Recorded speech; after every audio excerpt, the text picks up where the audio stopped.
Folks, Black Star Network is here. Hold no punches! I'm real revolutionary right now. Support this man, Black Media. He makes sure that our stories are told.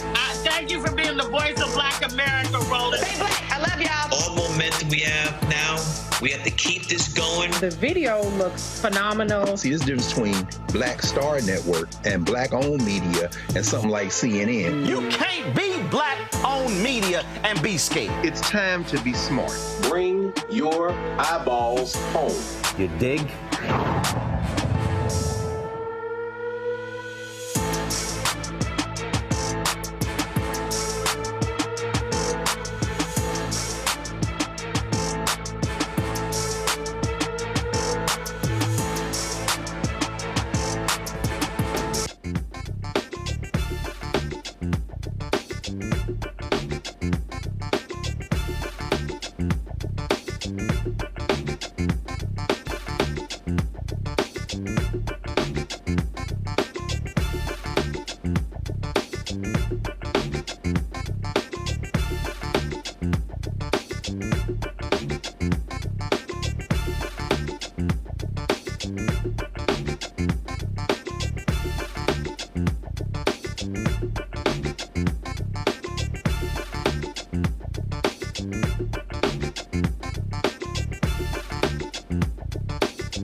Roland Martin here. We are live in Houston, Texas, where thousands are in this arena waiting for Vice President Kamala Harris to hit this stage to make the closing argument about the importance of reproductive rights.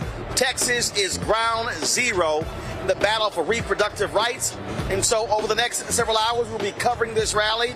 A number of speakers are going to be here, including Congressman Colin Allred, who is facing down Texas Senator Ted Cruz for that 6-year term of the United States Senate.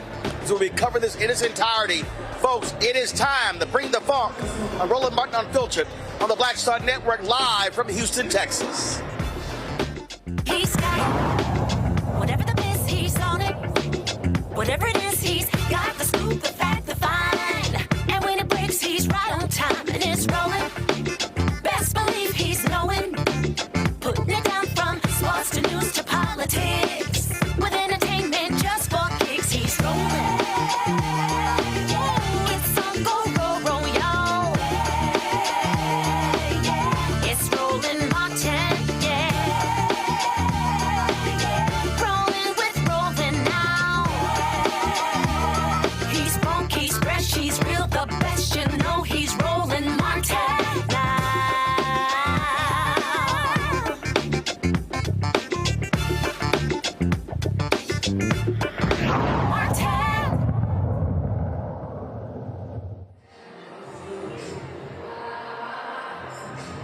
Folks, this is a live look at Shell Energy Stadium in Houston, Texas, where folks have been in line literally since 10 o'clock this morning, waiting to get in to see and hear Vice President Kamala Harris. It is 11 days until Election Day, and folks are here. They still are coming in. Massive lines were outside waiting in line. We, of course, media could not get in until 4 o'clock, and it was crazy. So let me explain to what you're seeing. So here, this is the stadium where the Houston Dynamo play soccer. And so they have a fire marshal declaration. No one could be on that grass. And so the Harris people would have loved to fill this entire floor, but they were prevented from doing so. And so you see the floor, of course, is filling up. Seats are filling up. Folks are coming in. And again, there is a lot of excitement here in Houston to hear the Vice President make the closing argument. The focus is going to be on reproductive rights. This has been, of course, talked about a lot in the course of this election, and it is a dominant theme. And so she's doing this. She's going to be in Philadelphia on Sunday. Then on Tuesday, she's going to speak the very same spot where Donald Trump spoke, where he fired up the insurrectionists on January 6, 2021. And she makes her way to Michigan. As we say, it is 11 days. 11 days. Early voting is taking place all across the country. Ground game is essential when it comes to winning this presidency. It's all about Vice President Kamala Harris and the orange band to be the 47th president of the United States. And so there is a ton of excitement here. And so we're going to be showing some video a little bit later as we were walking the lines, as people were waiting outside to actually to see folks, but also, again, to be able to see what's going on. And so let's go back downstairs. Let's see from the floor. The pre-program is supposed to start 7:30 Eastern, 6:30 local time. That's in about 7 minutes. And so we're actually waiting on that. And so we'll see what happens. Let's do this here. I'm going to pull this up. Let's see if I can find it here. Where we go. Because, again, we were downstairs walking around. And let's do this here. And so, Anthony, do this here. Deshaun, come here. So give Anthony my phone. Let's see if we can actually, come here. Come. So let's see if we can go ahead and connect and play that video. So let's run that video back so people can see the lines. Yeah, so let's see if we can do that. And so again, folks, we're here in Houston. It is all about, again, this closing argument. 2 closing arguments. Donald Trump is a threat to democracy, and this election is about protecting reproductive rights. Michael Imhotep with the African History Network show in Detroit. He joins us right now. Michael, here's the deal. Texas is not a battleground state. Texas is not a battleground state, but it is ground zero for reproductive rights. That's why they are here speaking tonight. Detroit, where you are, is critical. And listen, folks are desperate for Detroit. What I've been hearing from the campaign, if Detroit gets 51% or higher turnout, she wins this election. But folks in Detroit have got to turn out, Michael. Absolutely. People in Detroit have to turn out. There's a big galvanizing effort to get them out. I was just with Reva Martin, talk show host and CNN legal analyst on Wednesday, filming her show right here in Detroit. And it was about galvanizing African Americans, informing them about the issues. There's a huge effort that's taking place in various parts of Detroit to not just turn people out to vote, but explain the issues to them. People come to these conversations with various levels of understanding. You have people that follow politics every day. You have people that tune in and tune out every 2 years or 4 years. But this is about turning out not just the base, but also those who there's some who can be persuaded, who are debating about not voting and voting for Kamala Harris. So this right here taking place, these closing arguments are significant. Yes, Donald Trump is a threat to democracy. He's talking about America being a trash can. He's talking about using the power of the presidency to punish his political enemies. But also we have women's reproductive rights. Also, we have economic issues as well. We have expanding the Affordable Health Care Act. All of these issues are connected. But if you lose the democracy, all these other things don't matter. So this is extremely important. Well, on that particular point there, you've had 2 decisions. The Los Angeles Times and the Washington Post announced today they're not going to give an endorsement in this race. They took a lot of people off. People have resigned from both papers. People have canceled their subscriptions. I canceled my subscription to both of those newspapers. And again, to me, that's cowardice. I get the whole issue. I get Gaza. I get what's happening there. But literally, Donald Trump is an existential threat to the future of America. He is an absolute fascist, and the bottom line is this is all hands on deck. Absolutely, and the revelation, the statements from former Chief of Staff John Kelly are driving home this point. He was right there side by side with Donald Trump. He said that Donald Trump fits the definition of a fascist. You can't get any more explicit than that. Yes, the Washington Post, Jeff, and according, I've been reading the article from CNBC.com as well as the one from the op-ed from the Washington Post. You had the two staff reporters said the editorial page staffers had drafted an endorsement for Kamala Harris over Donald Trump, but it was killed by Jeff Bezos, the owner of the Washington Post, as well as Amazon. This is cowardice. Okay, you wait 11 days for the most consequential election since 1876 to do a non-endorsement. The Washington Post has done an endorsement every election cycle from 1976 except for 1988, but now you choose not to do that. So this is cowardice from the Washington Post as well as the LA Times. You know, and the thing here again, you've got, the owners can make whatever decision they want. But what I keep explaining to people what's going on here, I mean, this guy absolutely wants to use the power of the presidency to attack his enemies. He has made it real clear. Yeah, he's made it real clear. He's mentioned names like Nancy Pelosi. He's mentioned names like Adam Schiff. Now, it's believed by some, and I'm one of those, reading the article from CNBC, we know that Jeff Bezos has been a critic in the past of Donald Trump. Donald Trump has attacked Jeff Bezos. And also in a 2019 lawsuit, Amazon claimed it had lost a $10 billion cloud computing contract with the Pentagon to Microsoft because Donald Trump had used, quote unquote, improper pressure to harm his perceived political enemy, which would be Jeff Bezos. So it's possible Jeff Bezos, because this is a neck-and-neck race, it's possible Jeff Bezos fears Donald Trump becoming president again and being on the end of more retribution or even a greater amount of retribution. But this is still cowardice here.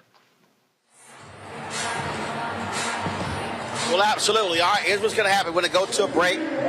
When we come back, we're going to show you, we walk the lines, chatting with people, and so we're going to chat with them. And so we'll be right back on Roland Martin Unfiltered on the Black Star Network.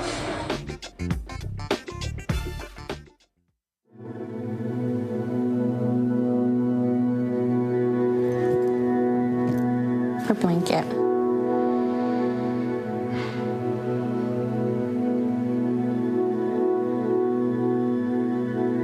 First of all, I'm the one that got rid of Roe v. Wade. Do you believe in punishment for abortion? There has to be some form of punishment. For the woman? Yeah, there has to be some form. Women will be happy, healthy, confident, and free. You will no longer be thinking about abortion. That's all they talk about, abortion. You will no longer be abandoned, lonely, or scared. You will no longer have anxiety. You will be protected, and I will be your protector.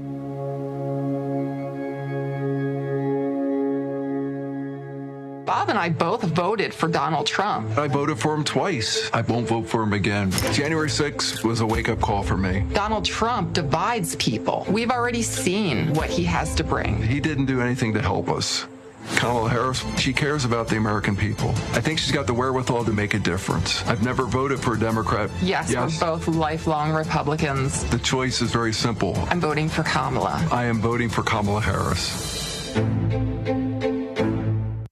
Remember 4 years ago, black unemployment was over 10%, and Trump told us to inject bleach. But when Biden and Harris got into office, they invested in America. They took on inflation and corporate price gouging.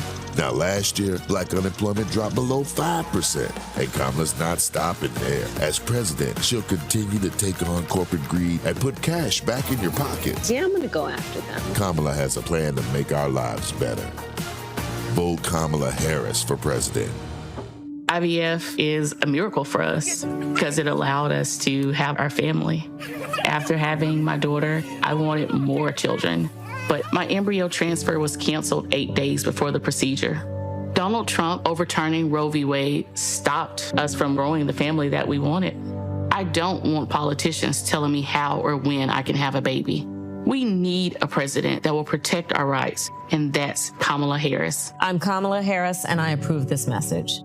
Disastrous, alarming, a plan that shreds American values. That's what independent news sources and conservatives are saying about a proposal from right-wing extremists called Project 2025. It would threaten hundreds of thousands of jobs created by the Clean Energy Plan, give massive tax breaks to big oil, and roll back protections that keep corporations from poisoning our water with toxic chemicals. Project 2025, a dream for them, a disaster for you. In 2016, Donald Trump said he would choose only the best people to work in his White House. Now those people have a warning for America. Trump is not fit to be president again. Here's his vice president. Anyone who puts themselves over the Constitution should never be president of the United States. It should come as no surprise that I will not be endorsing Donald Trump this year. His defense secretary. Do you think Trump can be trusted with the nation's secrets ever again? No. I mean, it's just irresponsible action that places our service members at risk, places our nation's security at risk. His national security advisor. Donald Trump will cause a lot of damage. The only thing he cares about is Donald Trump. And the nation's highest-ranking military officer. We don't take an oath to a king or a queen or to a tyrant or a dictator. And we don't take an oath to a wannabe dictator. Take it from the people who knew him best. Donald Trump is a danger to our troops and our democracy. We can't let him lead our country again. I'm Kamala Harris, and I approve this message. Hello, I'm Jamia Pugh. I am from Coatesville, Pennsylvania, just an hour right outside of Philadelphia. My name is Jasmine Pugh. I'm also from Coatesville, Pennsylvania. You are watching Roland Martin Unfiltered. Stay right here.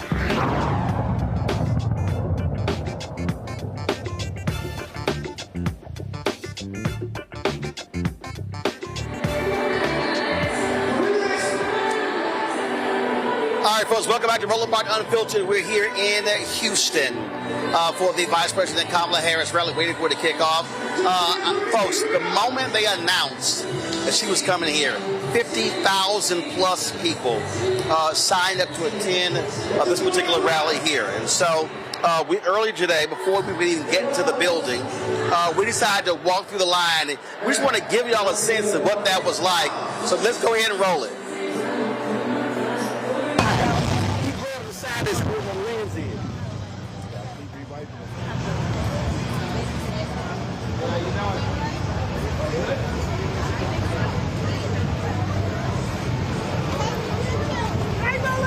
Hey, how you doing?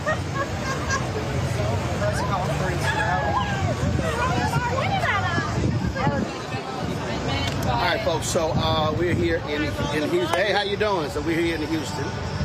This is, of course, the Kamala Harris rally here. So it's not even 4 o'clock. It's literally been at 4 o'clock.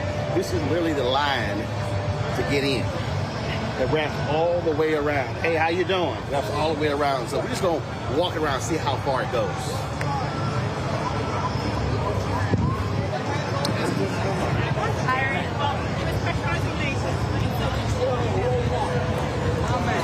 Good to see you, brother. Good? Yes, sir.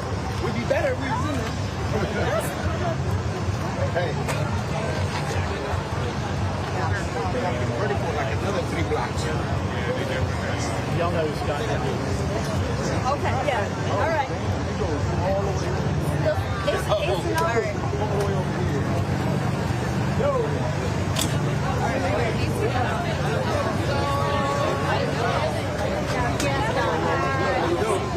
Good, good.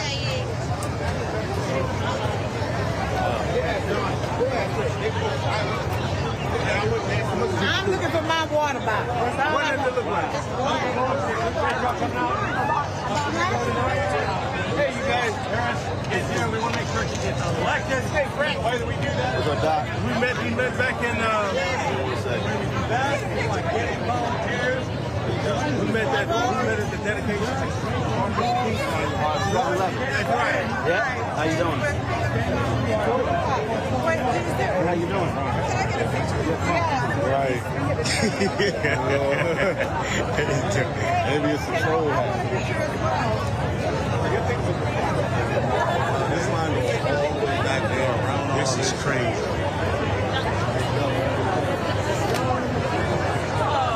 It's always somewhere.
Don't bother me. Okay. Thank you. Roland. Don't bother you while you're working. Huh? Answer, don't bother you while Till you're I working. call in a second. He's going to call you in a second. Hold on. Thank you, sir. Okay, Roland, hold on. Yoga hiding. Hot yoga or regular yoga? So that means y'all used to all the people. Yeah.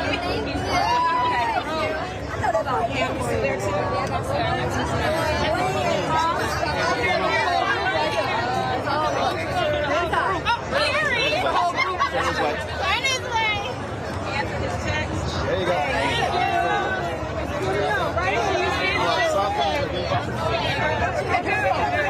Sun's coming this way, baby. Y'all got these timers. We don't need all this. Timers slow, brother. I got it. Don't worry about it.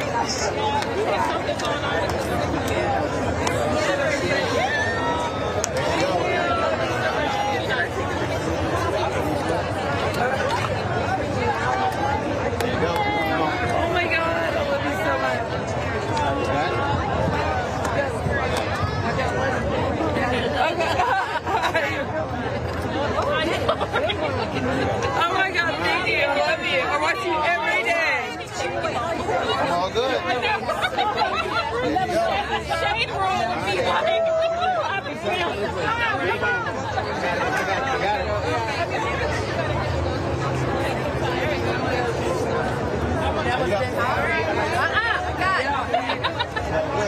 yeah, it was Will Smith. Oh, really? I said it was Will Smith. You know when I was looking at Kelly Boy, I was like, All right, come on. I got it. Stay on the side. Stay right there.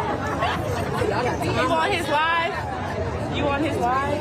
All right. Yeah, that's what I was saying. Thank you for everything you do. There you go. Thank you so much for everything. Appreciate you.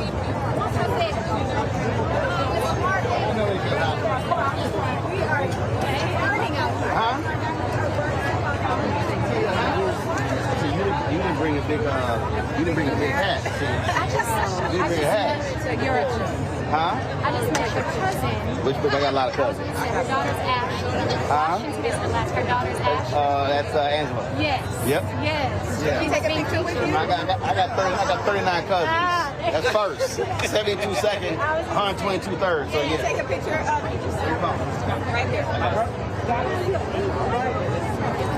Oh, give me the camera. Oh my goodness. Bring my camera in. That's what it's saying.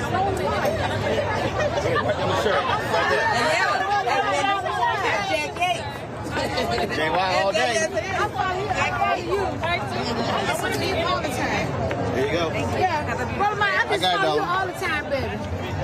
Yes, sir. There you go. Thank you.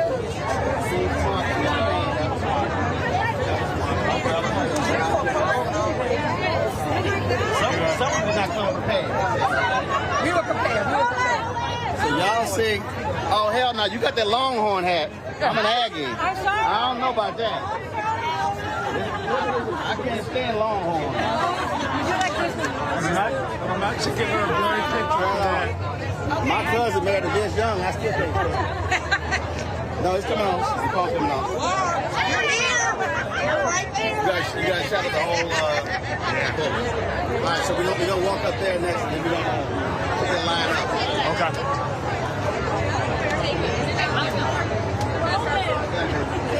Where's the camera? Right here. That's not the camera. Turn around. Where's the camera? I'm just walking with him. Just walking. I'm a fan. That's it. This is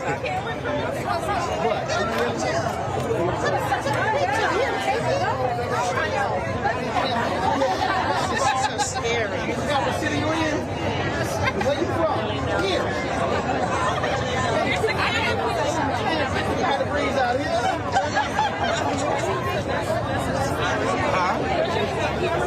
I don't need to see camera crew. I want to talk. I'm going to make cinematic. Mr. Barney, she want to take a picture with you. She want to take a picture with you too. Hold on one second. You can't break that. Okay, my husband's going to be mad because he didn't come. Hold on, you got my phone. But now she has to be here.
And 10 walls.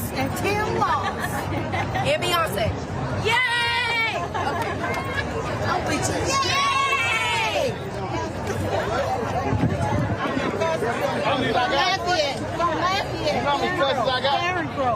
Hey, man, how you doing, Roland? How you doing, man? I watch you every night. I appreciate it. Oh, man. Appreciate it. I don't have my phone. Is not on. I got, we got a whole lot. Yeah, I know. What I'm saying. We got about 1,000. Huh? Come on. You gotta have your phone ready. I got it. Let's get the stuff, bro.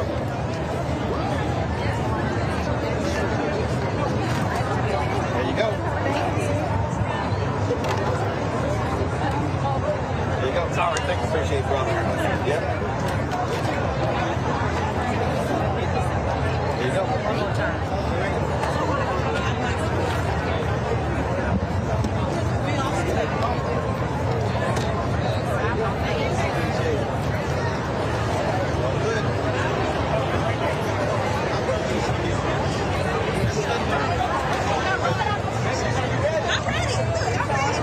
Be ready.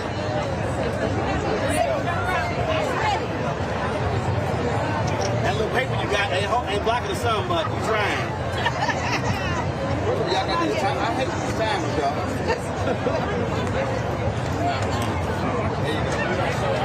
Take care. Be ready, ready, be ready. I'm about to say. You trying to block that sun. Hey. There you go. I'm back in DC a long time ago. I follow you on Twitter. I appreciate it. Let me get your picture. Come on. No, don't right there. We'll have before you. All right, cool. I got it. Go right there. I'm holding it. I'm holding it. I know, but we go.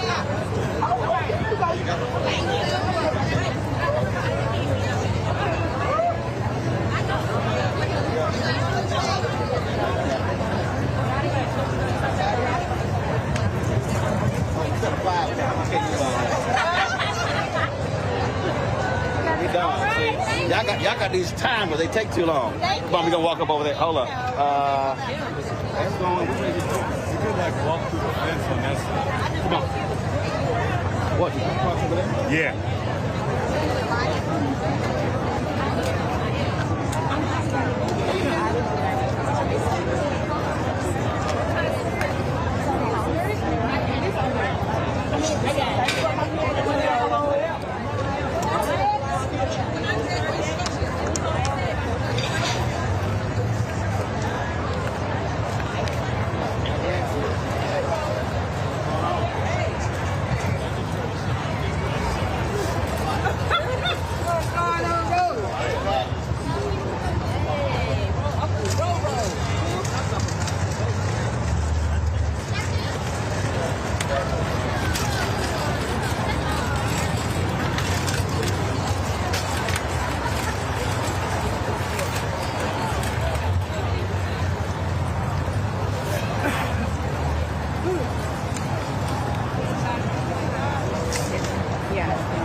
I need to see both of them. It's two. You need to open them up. Let me see your tickets, please. I just had to let him know. That's one. Sorry? Okay, but there's three. I'm sorry? We're rolling. Okay, that's right. Wait a minute.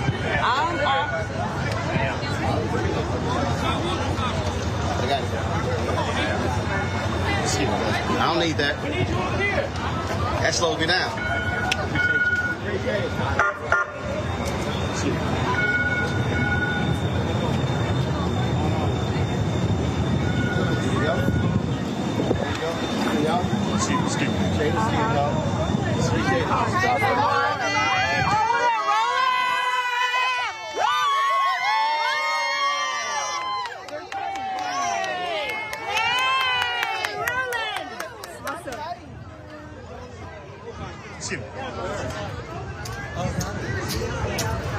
Oh, that's Roland.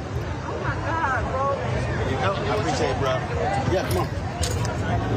Thank you, sir. Appreciate it. Thanks a lot. Roland. Can I get yours? Yep. I got it, baby. Turn this way. He got the There you go. I'm like, every day, Roland. Definitely on YouTube. Yes, every day. Every day. Oh, no, you know what I'm talking. There you go. Big Roland, big Roland. There you go. Roland. Wait, I want it. Roland. Roland. All right, that's There you go. Thank you, Roland. Go.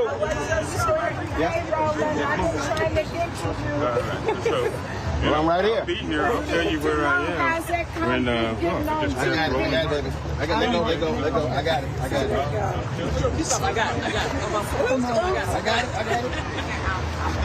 Let me get up here. There you go. Know your cousin, the Bombay. There you go. Appreciate it. Thank you. Glad you're here, Roland. We'll be broadcasting Live today? Okay. Yep, I'm going live at 6 o'clock. Okay. Yep. Hashtag when we're black again. I'm sorry about that. That's okay, honey. Thank you. We have Obama on Sunday's call. This is hashtag, yeah. We have Obama on Sunday's This is black man call. Okay. Come on. We know you gotta come. You should have been Obama's communication director. You don't want me. That's a pay cut. Hold on. Go ahead, babe. Get that fella. I got you.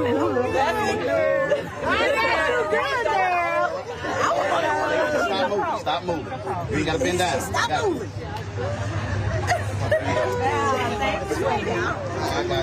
Thank you, sir. Your lens was dirty. Hey, you know what? You got to say it out loud. Your lens was dirty. How you doing? I love Good?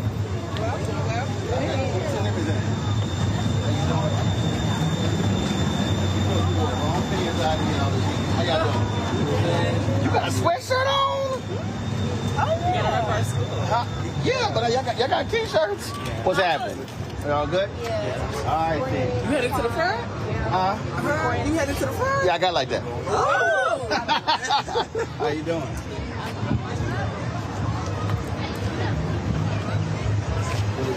You got that?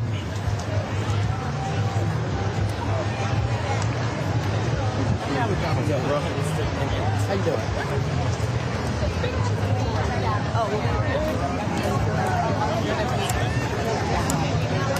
Some of that got two hands.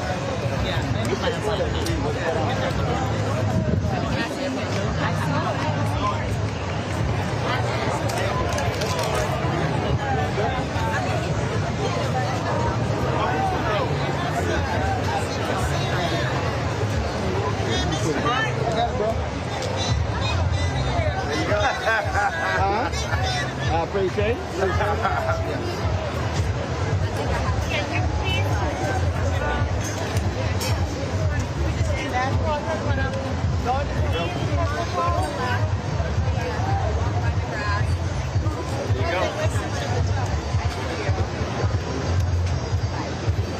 I see Roland with his big head. I appreciate it. Yeah. Mr. Morton, how you doing? How you doing? You all good? I got it. Come on. There you go. All good. What's up, bro? There you go. All right. What's going on, bro? What's up, bro? All right.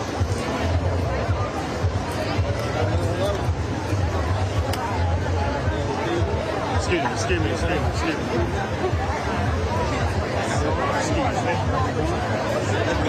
going on? Beyonce said hi. Excuse me. They're not until 4 o'clock. They've been holding press till 4 o'clock. Excuse me. I don't care. I still want to get in. I know that, but not until 4.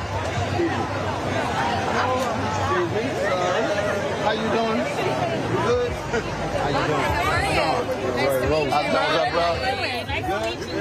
How you doing? Good. All the way.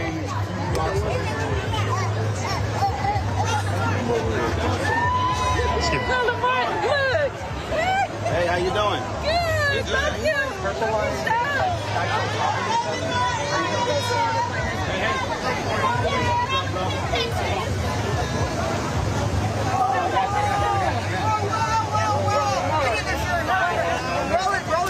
Let me get you right Be careful, be careful.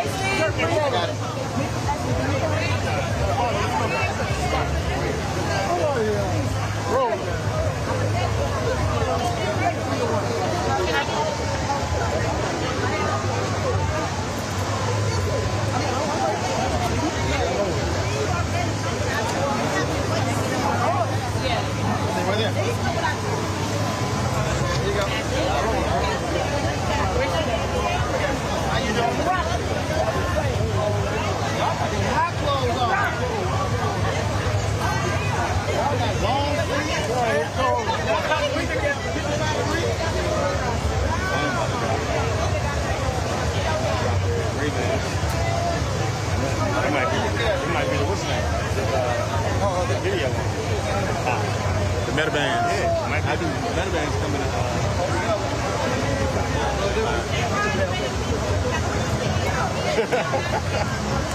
Somebody will come back for him, maybe. The video game's coming this little in a hurricane. Let's get it. Yeah, it is that hard because it basically it's charging it up. Yeah.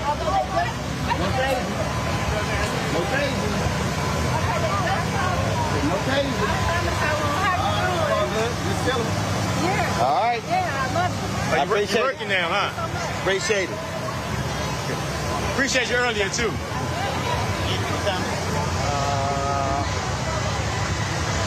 don't know my phone is. 353. 353. Thank you, sir. Enjoy your YouTube long time. I got you. Hold on. Hold on. Let's see. Hold up. How did this come off?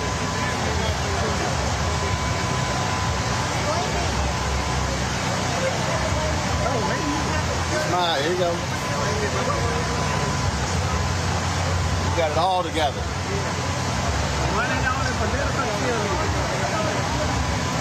There you go. All right, let's put it back on.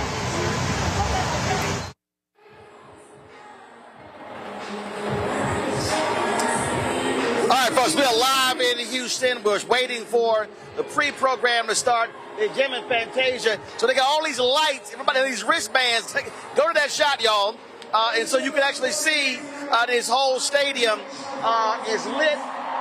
It has been nothing but a party here. Do understand, people are still, the line is still wrapped around this stadium. Folks are still trying to get in here. This is one of the largest rallies in America in this election season. There were 20,000 last night in Atlanta. You've got thousands, almost 20,000 here. They are fired up for Vice President Kamala Harris. Listen to them.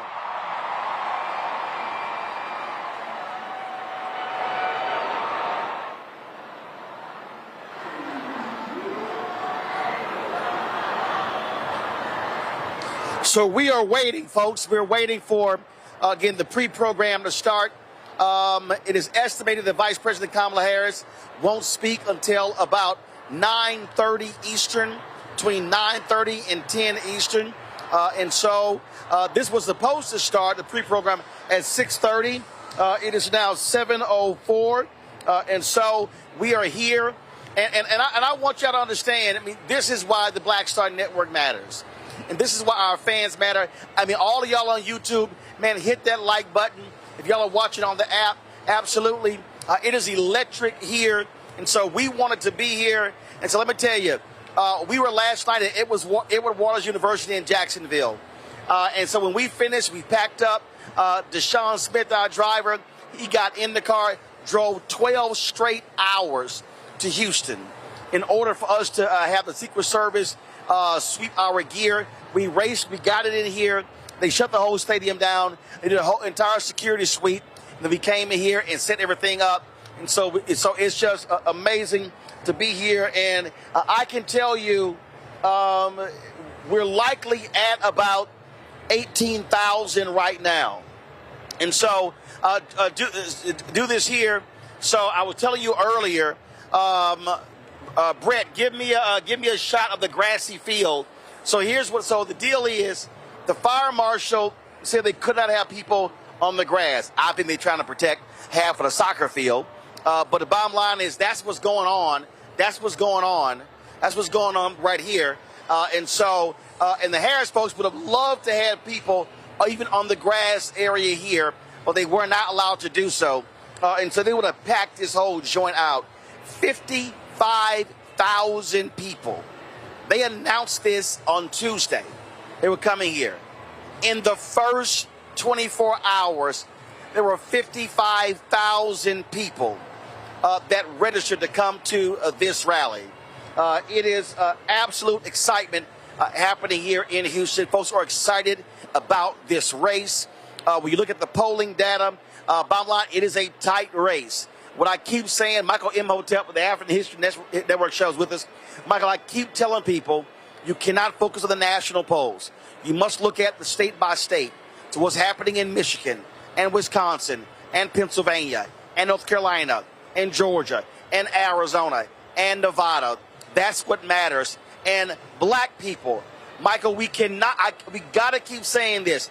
I need black people to understand, if black people turn out in Detroit like they did in 2008 for Obama, if black people in North Carolina turn out like they did for Obama in 2008, if black people turn out in Georgia like they did in 2020 for Biden-Harris, if black people in Milwaukee turn out like they did in 2008, Vice President Kamala Harris will absolutely be the 47th president of the United States.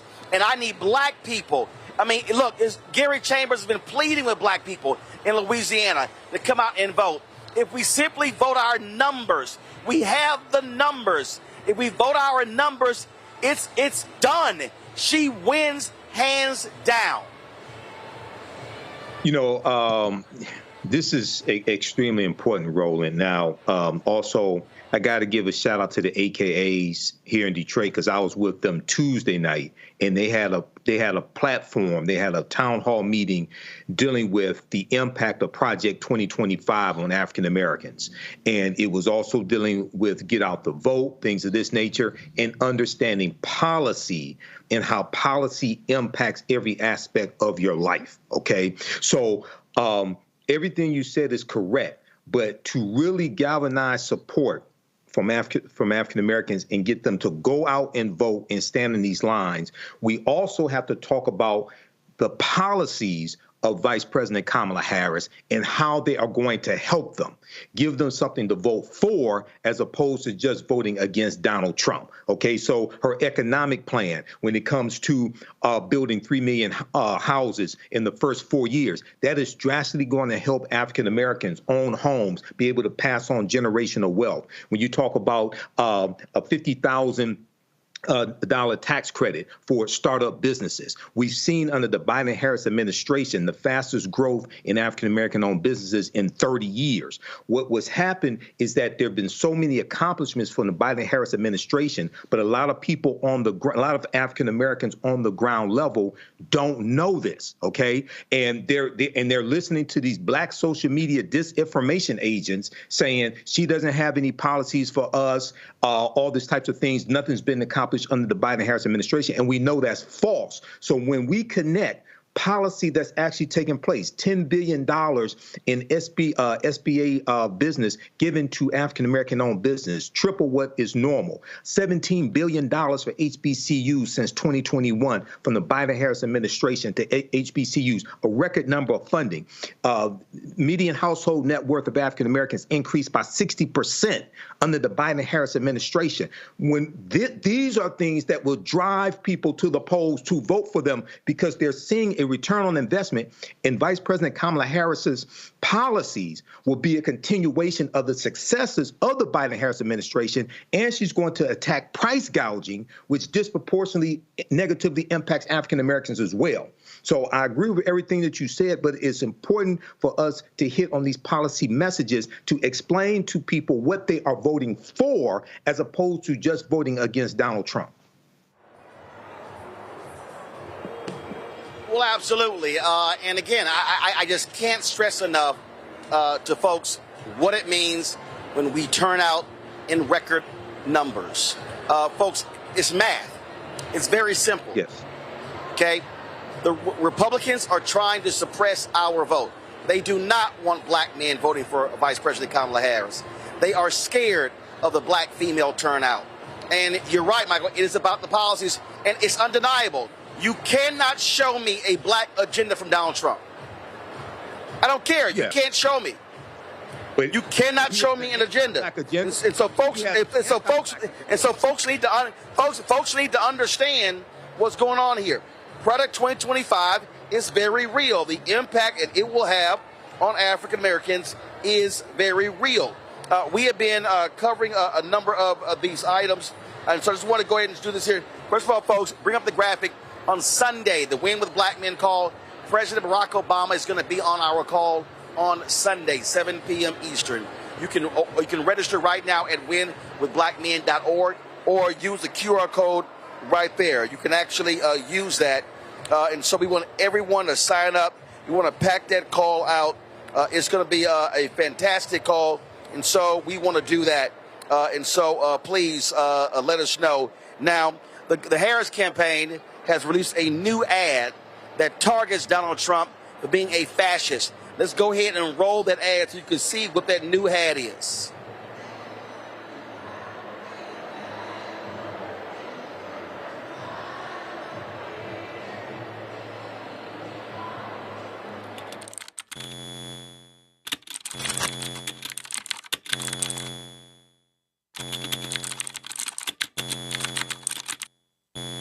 Do you think he's a fascist? Well, he certainly falls into the general definition of a fascist. It's a far-right, authoritarian, ultra-nationalist political ideology and movement characterized by a dictatorial leader. The former president, certainly an authoritarian, using the military to go after American citizens is a very, very bad thing. He admires people who are dictators. He commented more than once that Hitler did some good things, too. If he was left to his own devices, would he be a dictator if he didn't have people around him? Oh, I think he'd love to be. When somebody's the president, the authority is total.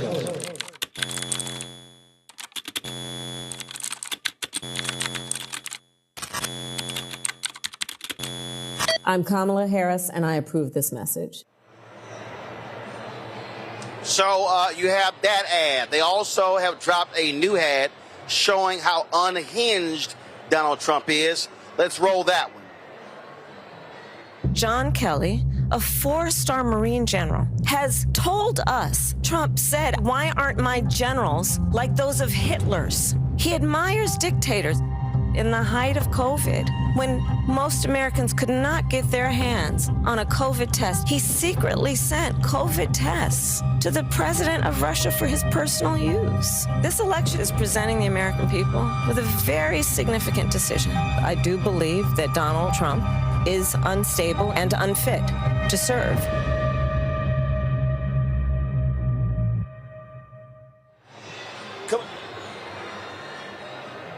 So, folks, you see exactly what the Harris campaign, what their goal is in terms of how they're trying to target Donald Trump. They're really making two closing arguments. One, him being a fascist, him being unhinged, and the other, the fight to protect reproductive rights in this country. And so that's the two closing arguments you're going to hear from the campaign in these 11 days. This rally here in Houston, it is all about that. It is all about the issue of protecting reproductive rights. That's why they are here in Houston, Texas, making the argument. So it is, again, there's a lot of anticipation for this to begin. The pre-program, the first speakers were supposed to start at 6:30, but that obviously that has not happened.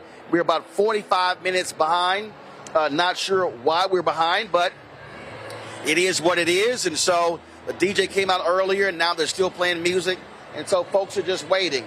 And so the section below us was empty. They're still letting people in. It's filling up as we speak. And so this is going to be a completely full stadium. You may very well have some 30,000 people who are going to be in this stadium once the night is over. I told you some 55,000, 60,000 people actually had signed up for to tickets to come here. Now, everyone keeps saying that Beyonce is going to be here. We don't know. We'll see. This is her hometown. Her mother, Tina Knowles, is definitely going to be here. So we'll see. Don't forget, Beyonce and Jay-Z in 2016 hosted a massive concert for Hillary Clinton in Philadelphia to close that campaign out. Our friends at Black Lives Matter, they've also dropped a new ad. And so we want to show you what their ad is.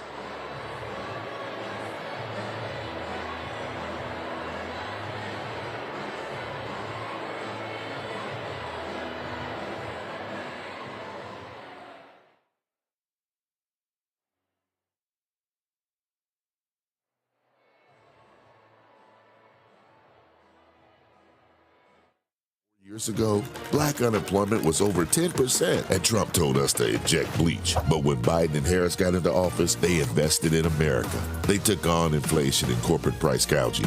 Now, last year, black unemployment dropped below 5%, and Kamala's not stopping there. As president, she'll continue to take on corporate greed and put cash back in your pockets. Yeah, I'm going to go after them. Kamala has a plan to make our lives better. Vote Kamala Harris for president.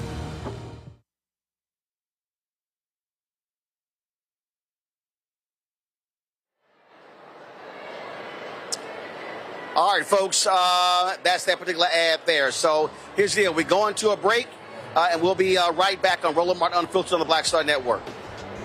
A 78-year-old billionaire who has not stopped whining about his problems. Oh, she had a big crowd. Oh, the crowd. This weird obsession with crowd sizes. It just goes on and on and on.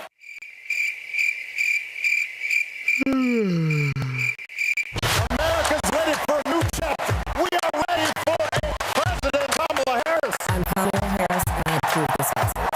Wrongfully convicted. 5 teenagers were arrested, tried, convicted, and sent to prison. No men were exonerated. What he did to us, he tried to end us. Of course I hate these people. So-called the Central Park 5. Calling for execution. And let's all hate these people. You cannot have this man go into office again. I want society to hate him. We were innocent kids.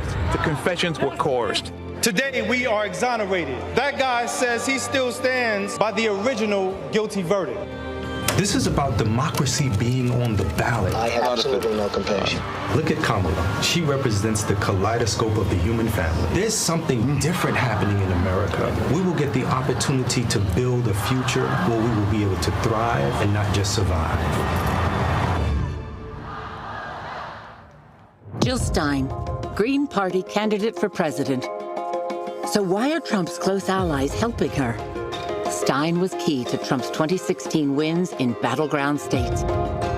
She's not sorry she helped Trump win. That's why a vote for Stein is really a vote for Trump. Jill Stein, I like her very much. You know why? She takes 100% from them. I'm Kamala Harris, and I approve this message. I get it. The cost of rent, groceries, and utilities is too high. So here's what we're going to do about it. We will lower housing costs by building more homes and crack down on landlords who are charging too much. We will lower your food and grocery bills by going after price gougers who are keeping the cost of everyday goods too high. I'm Kamala Harris, and I approve this message because you work hard for your paycheck. You should get to keep more of it. As president, I'll make that my top priority. Hello, I'm Marissa Mitchell, a news anchor at Fox 5 DC. Hey, what's up? It's Tammy Roman, and you are watching Roland Martin Unfiltered.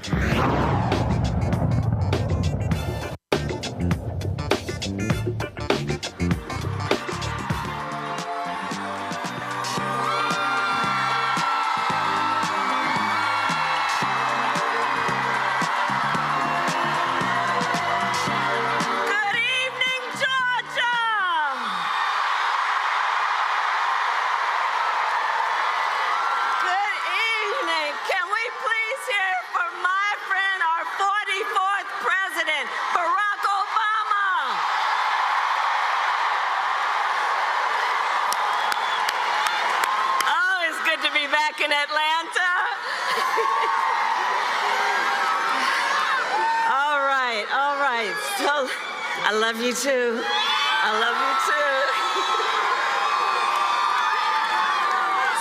So you all may know, it was 17 years ago. It was over 17 years ago when I took a trip to Springfield, Illinois. It was a cold February day. And I went there to support this brilliant young senator who was running for president of the United States. And millions of Americans were energized and inspired, not only by Barack Obama's message, but by how he leads, seeking to unite rather than separate us. And that is why in 2007, I went New Year's Eve to Iowa to knock on doors in the snow. And all these years later, Barack Obama, I say to you, your friendship and your faith in me and in our campaign means the world. Thank you, Mr. President. Thank you, Mr. President. We have some extraordinary leaders with us tonight, and I thank everybody who's here for taking time out of your busy lives to spend this evening together. I want to thank Georgia's congressional delegation, all the local and community leaders who are here with us. Let's please give it up for Samuel L. Jackson, Spike Lee, Tyler Perry,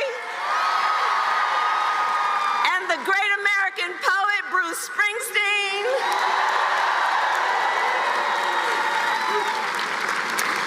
So Atlanta, before I was Vice President of the United States, before I was a United States Senator, and before that a two-term Attorney General for the state of California, and before that a district attorney and a courtroom prosecutor, and in those roles I took on perpetrators of all kinds.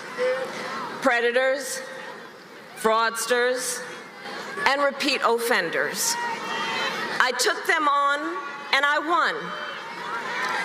Well, Georgia, in 12 days is Donald Trump's turn.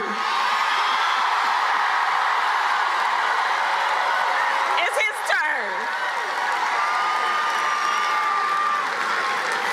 Just 12 days left in one of the most consequential elections of our lifetime. And I don't need to tell you, voting has already started. And everybody here knows it's going to be a tight race until the very end. So we have a lot of work ahead of us. But we like hard work. Hard work is good work. Hard work is joyful work. no mistake, we will win. We will win. We will win. Or as a certain former president would say, yes, we can.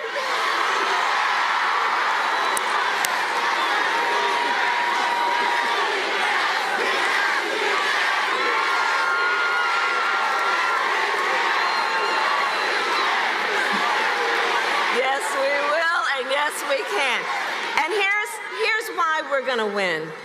We are going to win because we together are fighting for the future. We are fighting for the future. We here understand we have an opportunity before us to turn the page on the fear and divisiveness that have characterized our politics for a decade because of Donald Trump. We have the opportunity to turn the page and chart a new way and a joyful way forward. A way that taps into the ambitions, the aspirations, the dreams of the American people. And I will tell you, as I travel our country, there is an overwhelming call for a fresh start, for a new generation of leadership that is optimistic and excited about what we can do together. There is a yearning for a president of the United States who will see you, who gets you, and who will fight for you.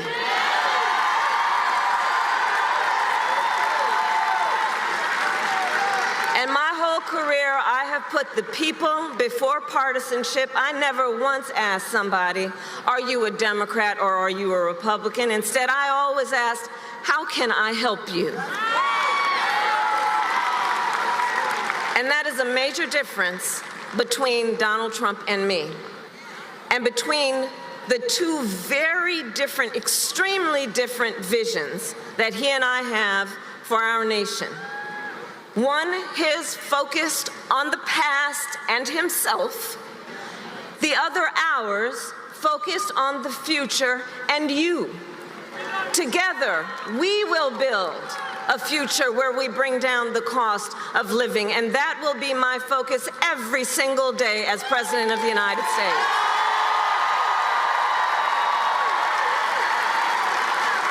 Because look, while inflation is down and wages are up, prices are still too high. You know it and I know it. And unlike Donald Trump, who had $400 million served to him on a silver platter and still managed to file for bankruptcy 6 times, he talks about being a good businessman. Come on. Unlike him, I grew up in a middle-class neighborhood with a working mother who kept a strict budget and did everything she could to make sure my sister and I had all that we needed. I come from the middle class, and I will never forget where I come from. I will never forget where I come from. Which is why my common sense plan will lower the prices you pay on everything from prescription drugs to groceries to housing. On the other hand, Donald Trump will raise costs on you and your families. In fact, independent economists have analyzed our plans and found that mine will cut your costs and strengthen our economy. His will increase inflation and lead to a recession by the middle of next year. These are independent economists, Nobel laureate, prize-winning economists who have reviewed our plans and are very clear. And his agenda is all laid out in Project 2025. A detailed and dangerous blueprint for what he will do if he is elected president. And look, Donald Trump intends to impose a 20% Trump national sales tax on everyday basic necessities, which will cost the average family nearly $4,000 a year. On the other hand, I will take on price gouging, corporate price gouging. I've done it before, and I will do it again.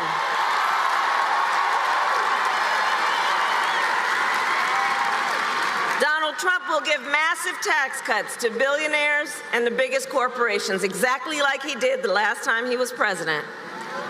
I will give middle-class tax cuts to 100 million Americans, including $6,000 during the first year of a child's life, that will also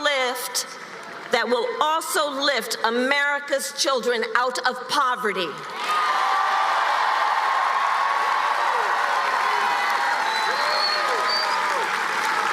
Donald Trump will get rid of the $35 cap on insulin for seniors. He will cut Medicare and Social Security. In fact, economists have reported he will bankrupt Social Security in just 6 years. My plan is a plan to support our seniors so that they can grow older with dignity, and so their families, you are not overwhelmed by the cost of home health care. And on top of that, my plan will bring down the cost of housing, cut taxes for small businesses. Where are the small businesses in the House? You are the backbone of America's economy, all of you. And we will lower health care costs because I believe health care should be a right and not just a privilege of those who can afford it.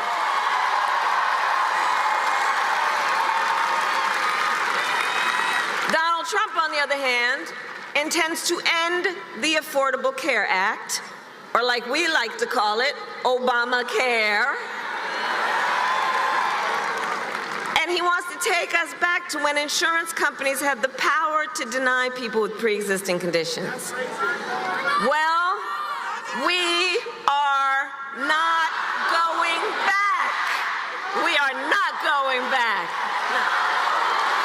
We're not going back.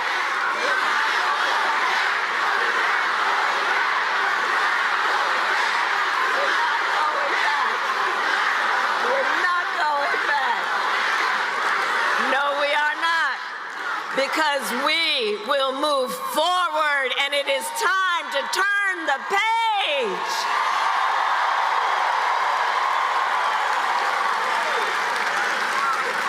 Ours is a fight for the future, and it is a fight for freedom.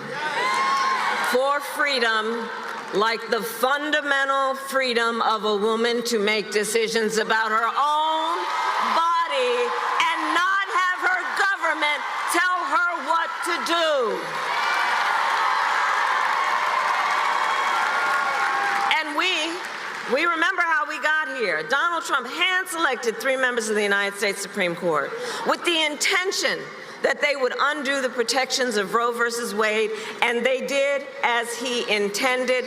And now, in America, 1 in 3 women lives in a state with a Trump abortion ban. I don't need to tell the folks here, except for Virginia, in every state in the South, including Georgia, there is a Trump abortion ban. Many with no exceptions, even for rape and incest. And let me tell you, the idea that someone who survives a crime of a violation to their body would be told they don't have the authority to make a decision about what happens to their body next, that is immoral. It is immoral. It is immoral. And everybody here knows one does not have to abandon their faith or deeply held beliefs to agree the government should not be telling her what to do. Not the government.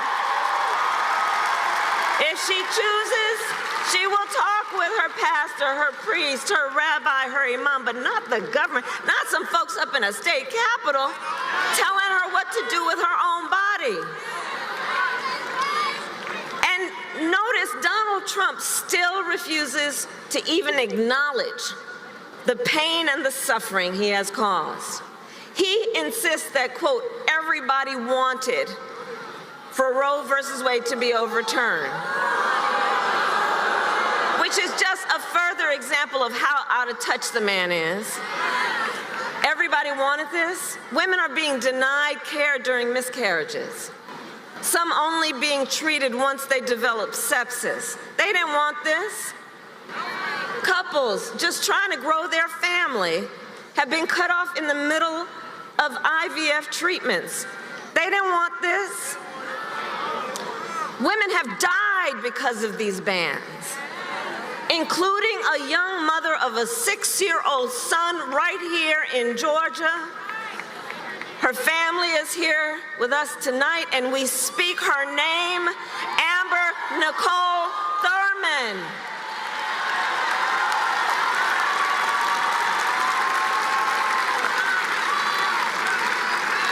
And you all have heard me say, look, I do believe Donald Trump to be an unserious man. And the consequences of him ever being president again are brutally serious. These are just some of the consequences of the Trump abortion bans and what he does and what he's likely to do. And I pledge to you, when Congress passes a bill to restore reproductive freedom nationwide, as President of the United States, I will proudly sign it into law. Proudly.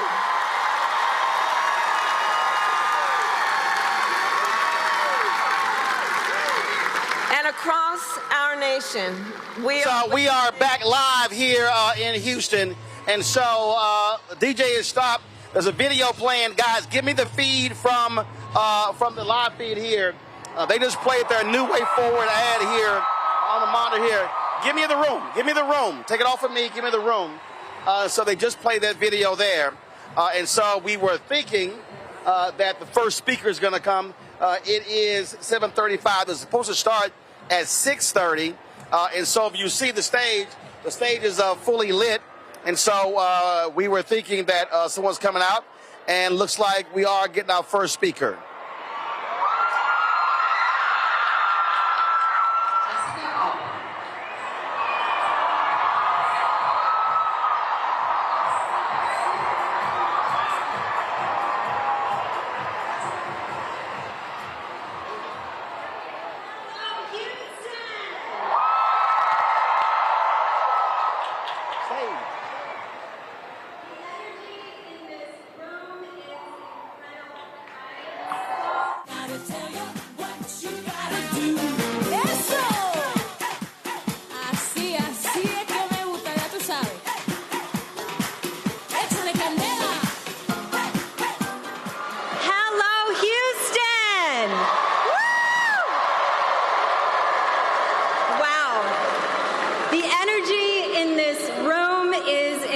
I am so honored to be here.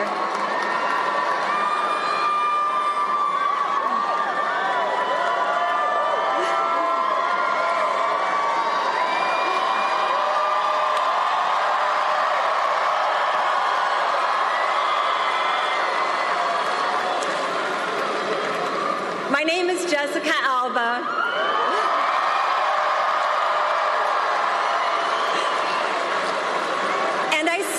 Before you today because the stakes in this election could not be higher.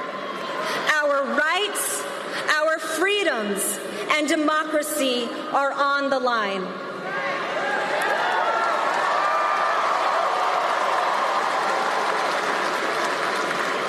My father was in the Air Force. I don't know if you know this about me, but I spent much of my childhood in Del Rio, Texas. I still miss a lot that Tex-Mex food. We have not figured it out in LA yet, let me tell you. But it was here in Texas that I learned the importance of looking out for your neighbors, lending a hand without hesitation, and treating people the way you would want to be treated.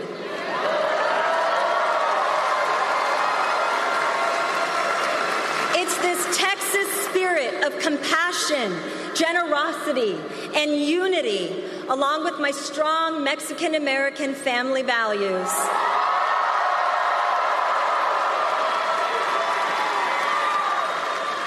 That shaped who I am today.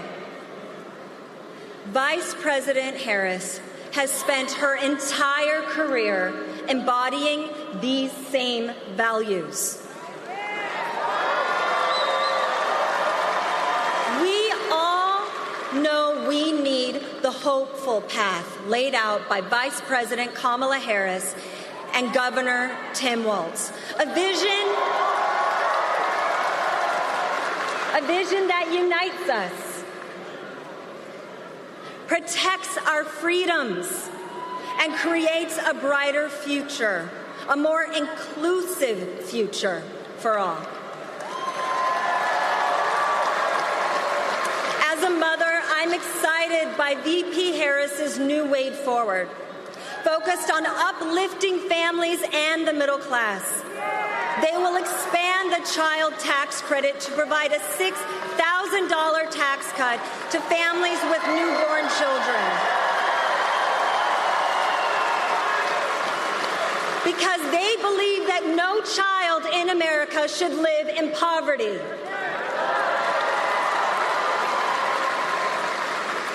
As an entrepreneur, I am inspired that as part of her opportunity economy agenda, Kamala is fighting to help small businesses and entrepreneurs innovate and grow by expanding the startup expense tax deduction for new businesses from $5,000 to $50,000.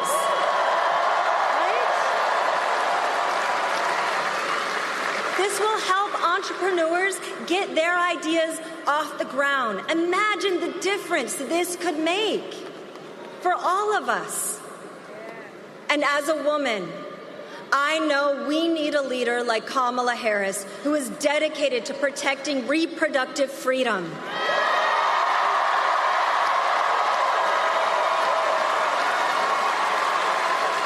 Ensuring that decisions about your body are made by you, right? Never by the government, because Kamala Harris understands that protecting reproductive freedom isn't about politics. It's about our right to choose.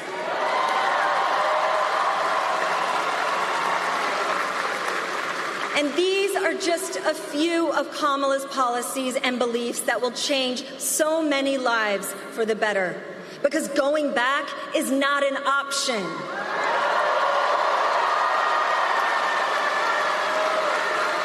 Kamala Harris doesn't just want Houston, Texas to survive. She wants y'all to thrive. Okay? So let's hear it, Houston. We are not going back. We are not going back. Woo! Not going back. Not going back.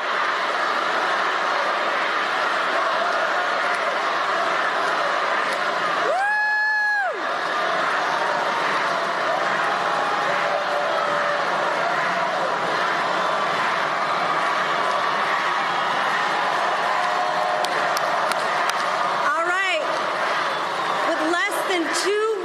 Until Election Day, I'm counting on each and every one of you to spread the word and encourage everyone you know that is eligible to vote to get out there and vote.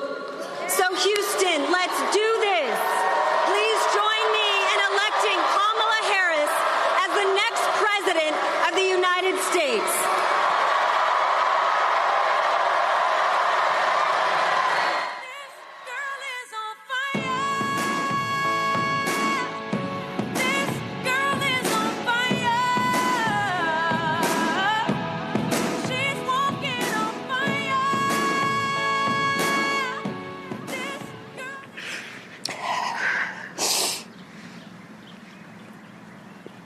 I know they say be strong in the Lord, but it's taking God's strength. This is the hardest thing ever in life, to see you in this light. you're looking at a mother that is broken. How many more women will have to die? This is the result of what happens when you try to control a woman's body. My daughter is gone because of what Donald Trump did. She would be here had they helped her. You denied my daughter. When I looked in her eyes, she looked weak. She was in pain. She was hurting. And she started saying, I want y'all to work together to take care of Messiah. Kamala Harris will make sure not one more family goes through what we're going through now. Amber Nicole Thurman. My baby Amber. My sister Amber had her whole life ahead of her. I believe that Kamala will stand for us all. I'm Kamala Harris, and I approve this message. Please welcome Dr. Todd Ivy. One promise for American girls. There's no mercy in a man's world.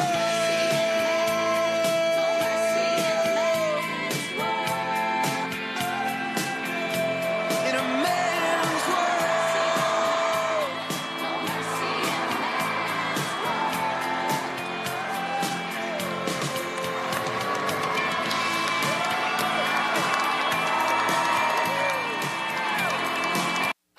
Good evening, everyone. And I've been practicing OBGYN in Houston, Texas for over 25 years.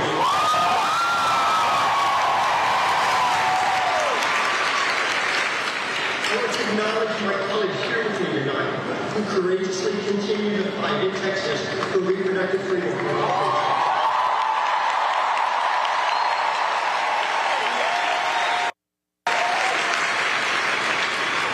patients. You know, we became doctors to take care of people. And when Donald Trump Supreme Court justices overturned Roe v. Wade and released extreme abortion bans across the country, I could not believe what was happening. I could not believe that basic, essential medical care would be criminalized patients.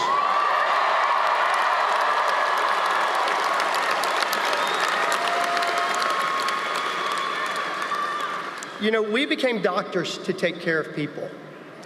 And when Donald Trump's Supreme Court justices overturned Roe v. Wade and unleashed the extreme abortion bans across our country, I could not believe what was happening. I could not believe that basic, essential medical care would be criminalized. Yet, here we are.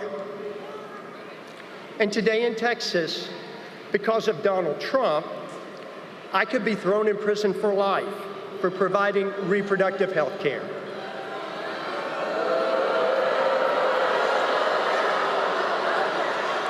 And as a result, many of my patients with tragic pregnancy complications have been forced to flee our state to get the health care that they need and that they deserve.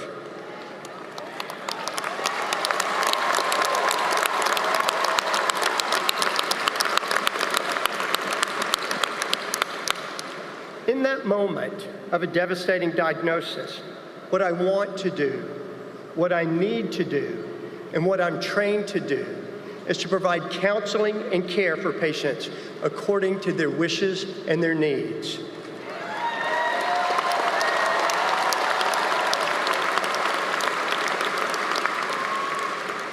But these laws are designed to handcuff me, literally. As a physician, I cannot describe the anguish of not being able to help my patients and the fear of spending the rest of my life behind bars.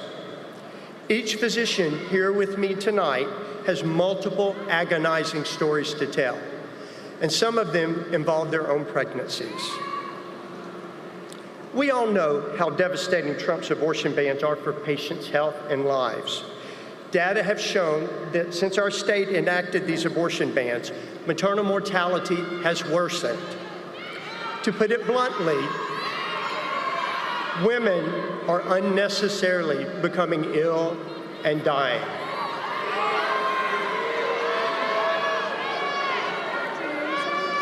Nationwide, I think someone needs some medical assistance over here.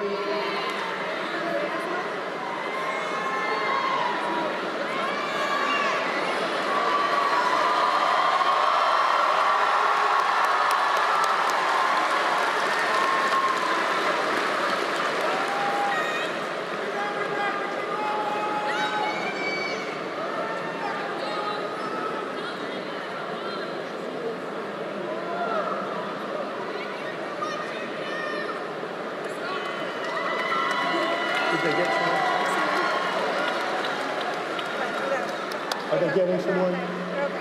Okay, great. So nationwide,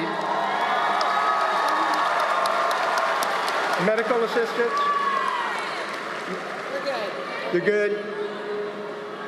So nationwide, nearly 7 in 10 OBGYNs say that abortion bans have worsened their ability to manage pregnancy-related emergencies.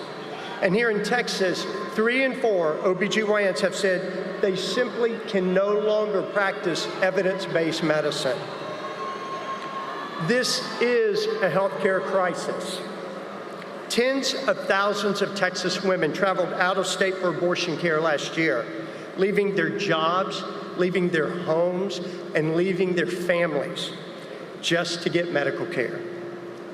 This is unacceptable. And this is cruel.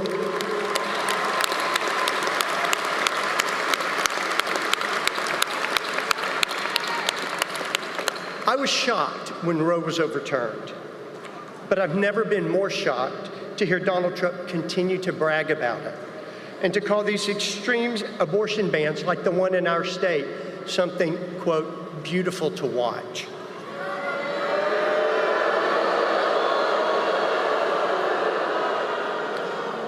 As a physician on the front lines in Texas, I'll tell you, what's happening here is not beautiful. It's devastating, and we must stop it.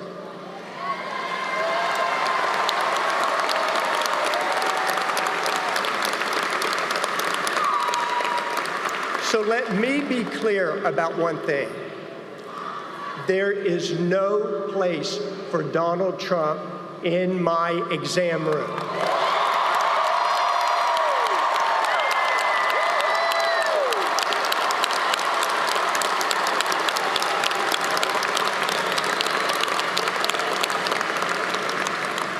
And that's why I am proud to be supporting Vice President Harris.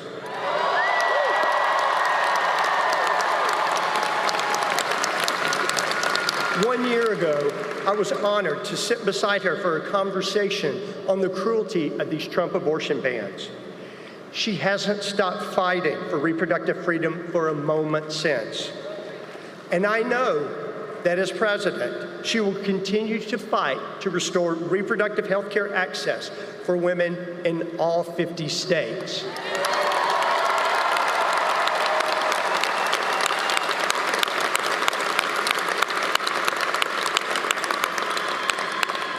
So this November, health care is on the ballot in all 50 states. We need to vote like our lives depend on it.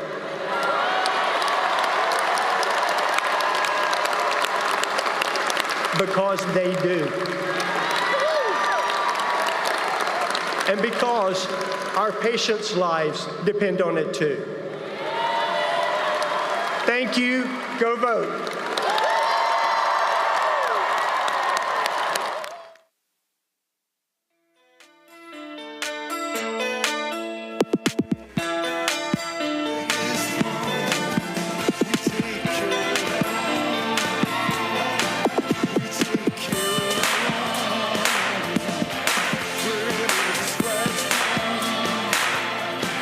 We take care.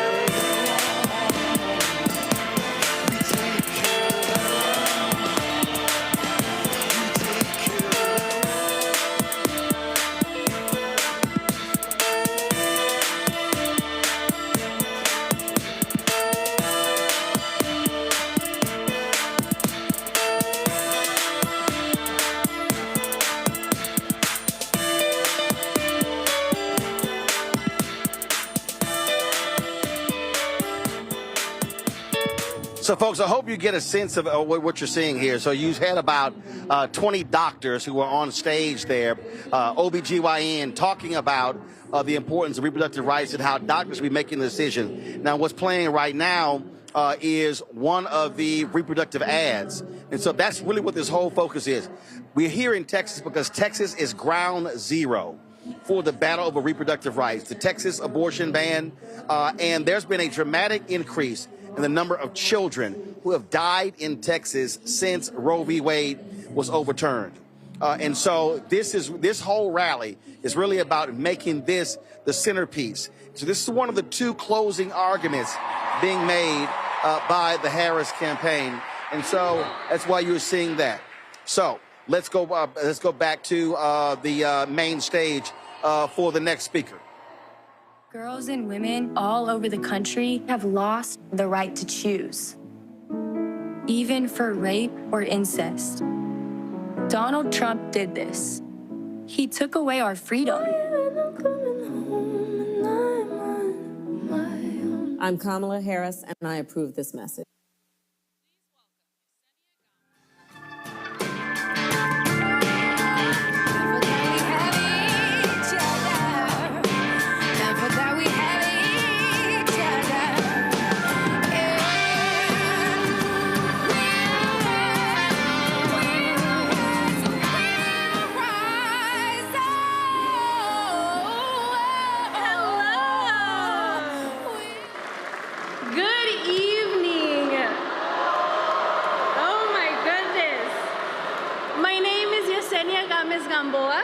I was born and raised in Tucson, Arizona, and first of all, I want to thank you, Texas, for this amazing welcome. I know it's not for me, but it's still amazing. Thank you so much. So tonight, really quickly, I'm just here to tell you a little bit about my story. In October of 2021, 2 weeks after my husband left for deployment, I actually found out I was 4 weeks pregnant. But very quickly, we figured out that there was something wrong. And after 3 weeks of medical tests, blood tests, ultrasounds, and everything in between, my doctor told me that I had an ectopic pregnancy at 7 weeks. My ectopic pregnancy was in my left fallopian tube, and if left untreated, it could burst and lead me to need emergency surgery. But luckily, I was able to go into the hospital the next day and get a methotrexate shot and begin to heal. However, few months later, 6 or 7 months later, the Supreme Court that was hand-picked by Donald Trump overruled Roe v. Wade. Access to a safe and quick abortion was what saved my life and preserved my fertility, and now those very same protections were gone. It unleashed cruel abortion bans across the country, and we began to read about women in Texas, in Alabama, in other states with ectopic pregnancies just like mine that were denied emergency abortion care. And that is unacceptable.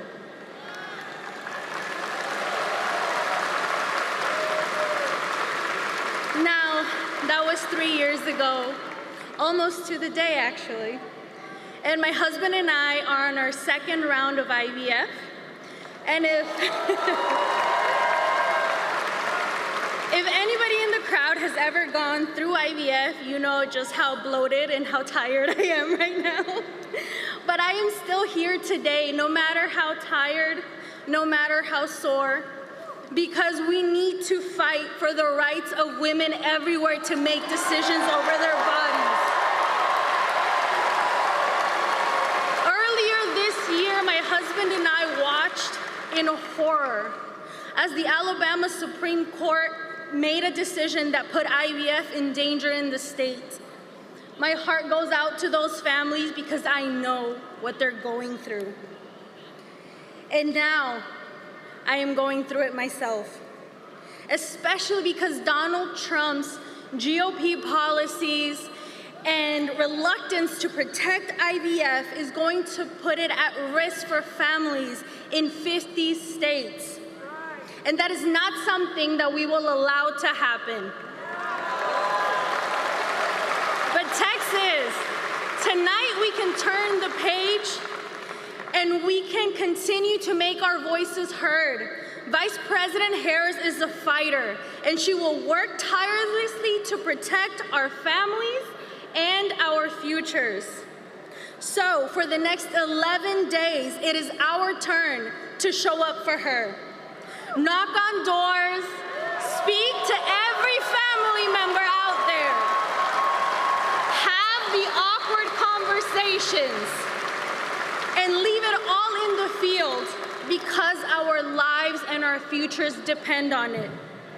I trust women to make decisions over their own bodies, and I trust Texas women to tell men like Ted Cruz, J.D. Vance, and Donald Trump that they are done. Their turn is over. This November, we will all come together and make our voices heard and elect Kamala Harris as the next President of the United States. Thank you and good night. Working 5 to 9 and 9 to 5. Then it's your dreams to watch them shatter. You just step on the boss man ladder. You got dreams you never take away. Never take away. You're on the table with the love you will win. Wait for the day your ship will come in. Time's gonna turn and it's all gonna roll your way. Working 9 to 5. 9 to 5. Living barely getting by. It's no time, no giving. They just use your mind.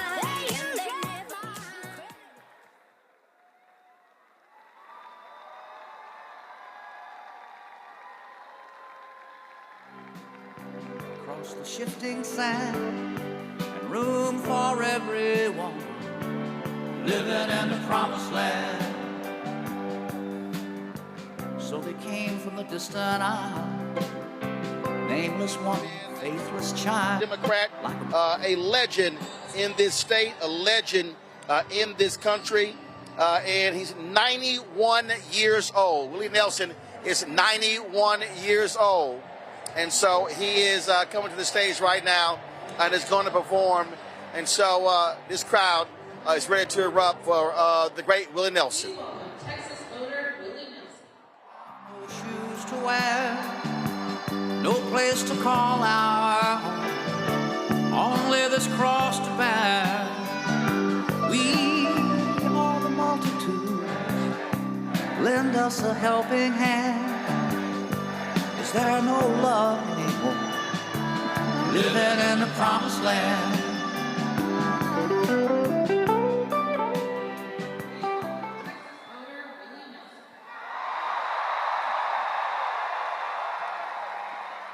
Hey, how y'all doing? We ready to say, Madam President?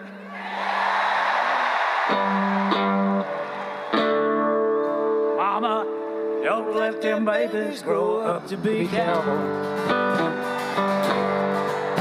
Don't let them pick guitars, drive them old trucks. Make them be doctors, lawyers. Mama, grow up to be cowboys. They'll never stay home, they're always alone, even with someone they love. Cowboys ain't easy to love, and they're harder to hold. They'd rather give you a soul than diamonds and gold. Lone Star belt buckles, old faded Levi's, and each night begins a new day. And if you don't understand him and he don't die young, he'll probably just ride away. Mama, don't let your babies grow up to be cowboys. Don't let them pick guitars, drive them old trucks. They can be doctors, lawyers, and such. Mama!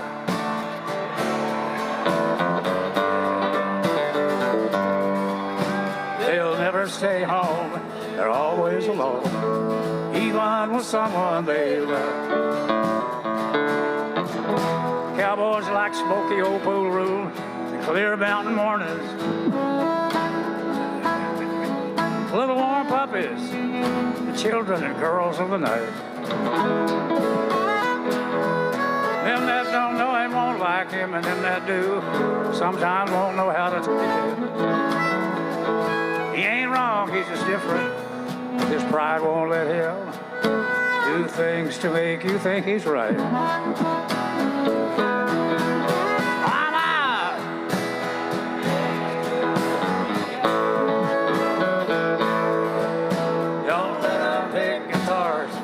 Them old trucks. They can be doctors, lawyers, and such. Mama!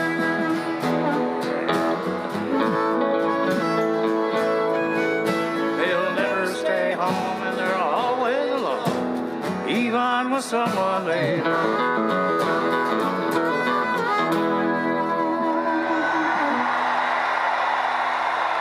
Thank y'all very much.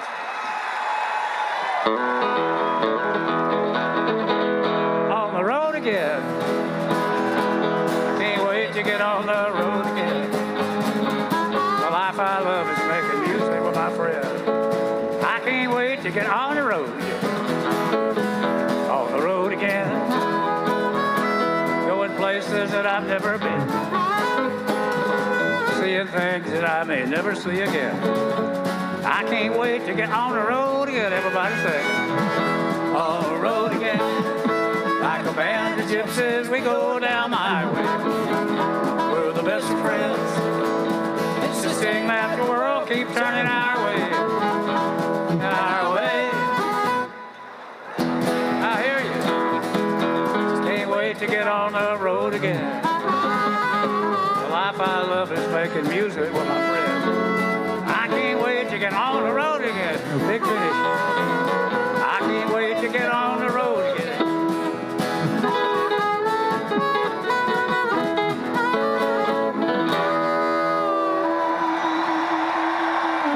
Thank you all very much. Thank you.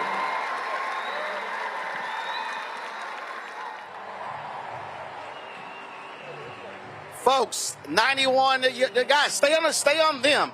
Don't come back to me. Stay on them. Stay on their feed. 91-year-old Willie Nelson entertaining the crowd here in Houston. An absolute Texas legend. And I'm quite sure he is supportive of the marijuana bill that's in Florida.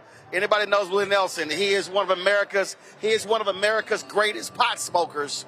One of America's greatest pot smokers, and I'm sure he supports the legalization or decriminalization of marijuana. That's a part of the platform of Vice President Kamala Harris. And so already actress Jessica Alba, she has spoken tonight. Willie Nelson there, and of course we are waiting for Houston's own Beyonce to take the stage in support of Vice President Kamala Harris. And so that's what we're waiting on right now. You see there's a reset happening on the stage for the next speaker. You can see how this crowd is filling in. We're going to sit here and we want to give you a sense again of what has been going on. It has been an unbelievable day. It is 10 days until Election Day. And folks, people were literally in line this morning at 10 a.m. People were in line at 10 a.m. At 10 a.m., okay, waiting to get in here. And, of course, as it progressed, lines were wrapped all around the stadium, snaking lines. It was hot. Folks were sitting trying to cover their faces. There was hydration. And so all that was going on. And so it's been an unbelievable day. Luckily now, sun has gone down. It's a great breeze in this stadium. And so that's a good thing. And so, of course, the Texas heat is no joke. Although this is October 25th, It is 78 degrees right now in Houston, and humidity is at 77%.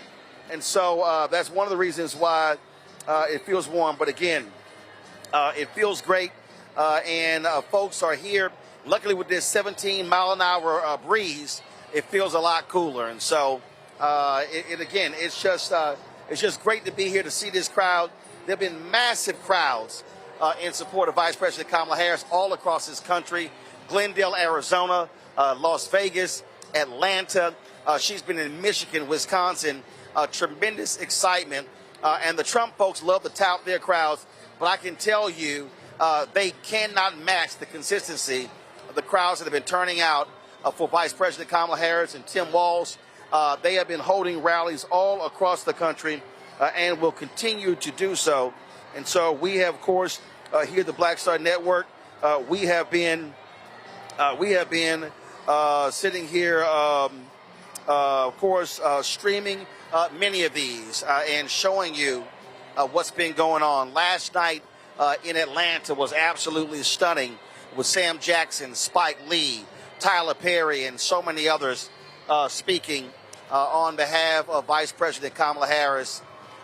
Control room, let me know if y'all have if any of those speeches ready. What you see right now is a live feed coming from the Harris camp. We're taking their feed right now of the crowd here in Houston.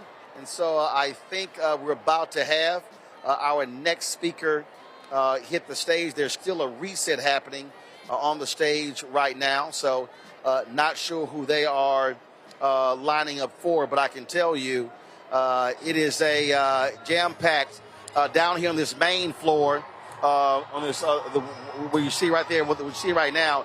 Of course, the crowd has been steady filling in. You got now, folks. You got folks now doing the wave. Now you got folks doing the wave. Actually, let's go to our shot here. Let's go to our shot of folks doing the wave. So we got folks sitting here doing the wave all across the stadium right here. Let's switch to that shot right now. Guys, control room, let's switch to that shot. Let's go. Thank you. And so you can see that. And so folks are buying their time. Also, to tell you what happened, so they really getting all into it. One of the things that happened was that they did not have the feed on the monitors here. So in this stadium, there are 4 large screens. And so they had this reproductive freedom graphic up. And then the crowd start chanting, turn on the screens, turn on the screens. And so they finally turned it on so folk could actually see what was going on in the room. And so that was pretty interesting. It was a little hard to see the stage. If you're sitting way back, far from the stage, you can't see exactly what's going on here. We do not have a listing of the program. I know Congressman Colin Allred is supposed to speak. Not sure who else is going to speak. Not sure if there are any local officials who are going to speak as well. And so that's what we were waiting to actually see what happens. So the crowd is like, what the hell? We're going to entertain ourselves until the next speaker actually comes out. Well, y'all just heard that. So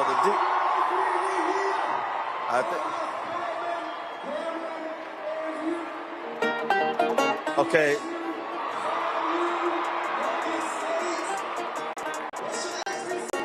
I don't know what the announcer was thinking about naming these other HBCUs and not starting the Texas Southern Prairie View. All right, let's go live to the room.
First of all, I'm the one that got rid of Roe v. Wade. Do you believe in punishment for abortion? Yes or no, as a principle? The answer is that there has to be some form of punishment. For the woman? Yeah, there has to be some form.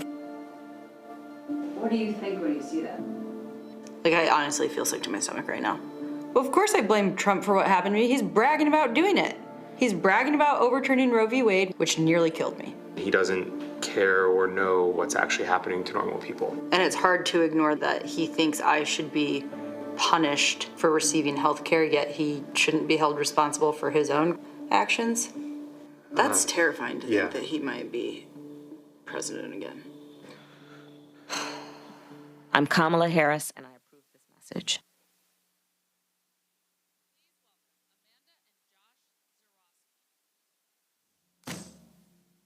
Run fast for your mother, run fast for your father, run for your children, for your sisters and brothers.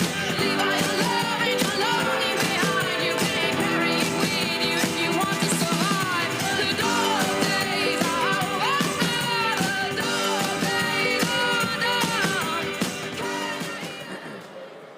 Hi, Houston. My name is Amanda Zarowski. And I'm Josh Zarowski. We live in Austin. Let's hear it, Austin. Amanda and I met in preschool. We're from the same small town. We had a moment in high school, and then we reconnected as adults. Ever since, we've been partners in crime. We decided we wanted to start our family, and so after 18 months of grueling fertility treatments, in the spring of 2022, we were thrilled to find out that she was pregnant with our first baby, a girl. We were over the moon. My first trimester was smooth sailing, but suddenly at 18 weeks, I suffered complications. We were with 100% certainty going to lose our baby girl. We were devastated. What I needed at that point was an abortion so that I could safely and with dignity deliver our daughter and begin the healing process. But this was post-Roe, Texas. The near total abortion ban had gone into effect just 2 days after Amanda's water broke. Ending the pregnancy would have been a legal abortion under the Texas ban. Our doctor risked losing her license and even face jail time. So I was told to wait to seek care until I got so sick that my life was considered in danger. Only then would my case fall under one of the rare exceptions where a doctor can intervene in our state of Texas. For 3 long days, we begged for someone to help. But the help never came due to Texas's oppressive, inhumane abortion laws. Eventually, Amanda's temperature spiked. She was shaking and disoriented. We rushed to the emergency room, and by this time, Amanda had developed an infection which had become septic. I was finally close enough to death to deserve health care in Texas. After stabilizing my vitals enough to deliver our baby, Willow, I crashed again with another bout of sepsis, and I was transferred to the ICU. Our family flew in from across the country for fear that I wouldn't make it through the night. It was in that dark and lonely hospital room that I realized I was actually lucky. I lived. Others have not. It is unthinkable to me that anyone could cheer on the cruel abortion bans that nearly took Amanda's life. But that's exactly what Donald Trump and Ted Cruz have done. That's right. That is right. And adding to this cruelty, Trump has said that there should be some sort of punishment for women who have an abortion. Women just like Amanda. What's just as scary is that Donald Trump's allies have detailed plans on how Trump would ban abortion in all 50 states without the help of Congress. That means that what Josh and I went through could be the reality facing Americans and families in this country if he gets back into power.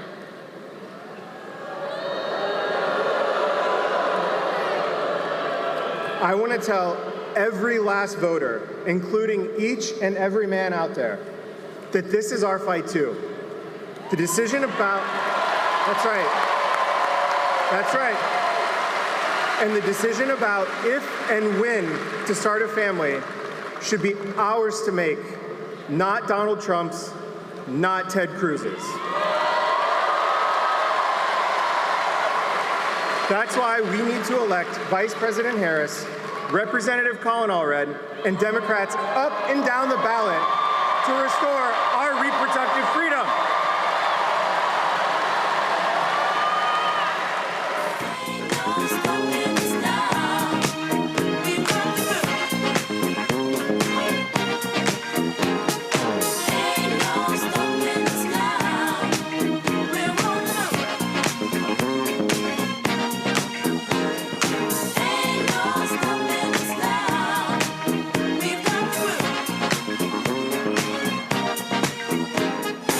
There's been so many things that's held us down, but now it looks like things are finally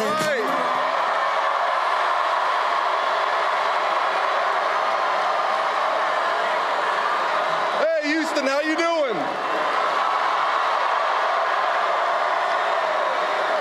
Hey, let's give it up for Amanda and Josh.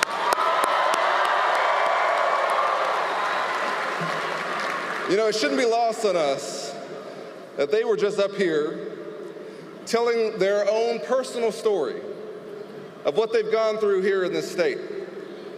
And I want to thank Vice President Harris for coming to Texas and for shining a light on what's happening to Texas families and Texas women. Thank you, Amanda and Josh. Listen, I'm Congressman Colin Allred, and with y'all's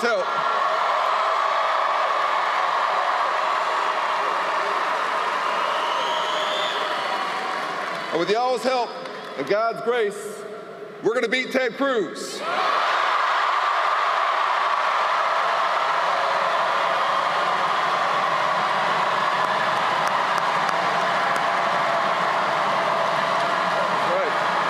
That's right. You know,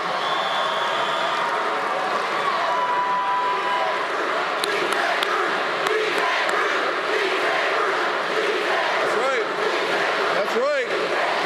You hear that, Ted? You hear that? Let's go, Texas. All right.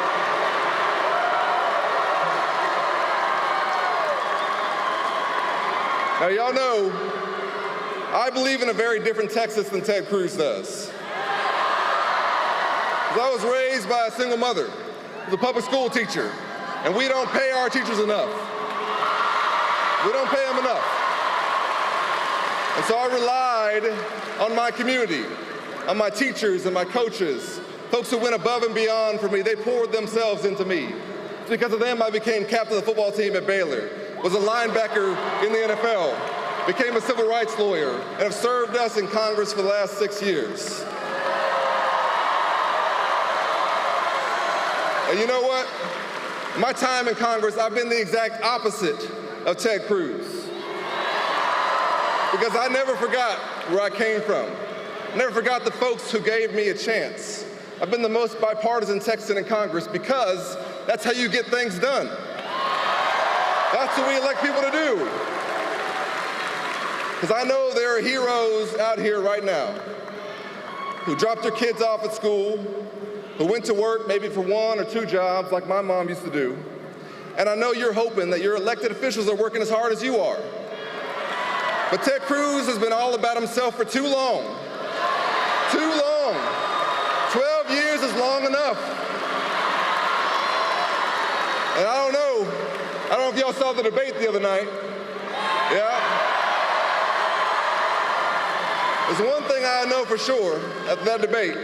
It's that everything is bigger in Texas, but Ted Cruz is too small for Texas.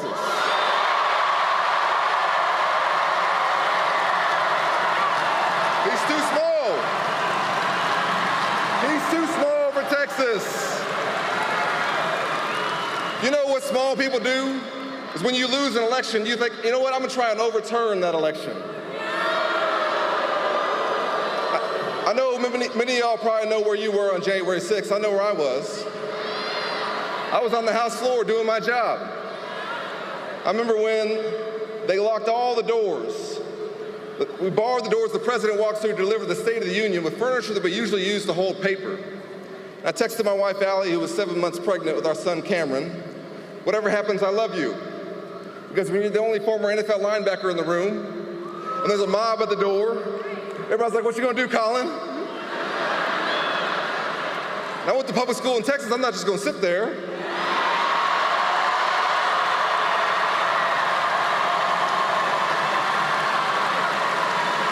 So I took off my suit jacket, and I was prepared to defend the House floor from that mob. That's what happened. At the same time, after he'd gone around the country lying about the election, after he'd been the objector to the results in Arizona, Ted Cruz was hiding in a supply closet. That's okay. That's okay. I don't want him to get hurt by the mob. The point is, there shouldn't have been a mob. There shouldn't have been one. And if you summon one, and then you run for United States Senate, you gotta lose your job. That's what you gotta do. And he's too small for Texas, because when 30 million Texans were relying on him, when the lights went out, he decided to go to Cancun. Can you imagine that? Can you imagine that? If your neighbor needed help in a crisis, you would go check on them. Can you imagine having the privilege and the responsibility of representing our great state, and a crisis hits our state, and you think, I need to go check out the Ritz-Carlton in Cancun? You wouldn't do it. I'll tell you what, if you did, and you ran for office again, you gotta lose your job. That's what's gotta happen.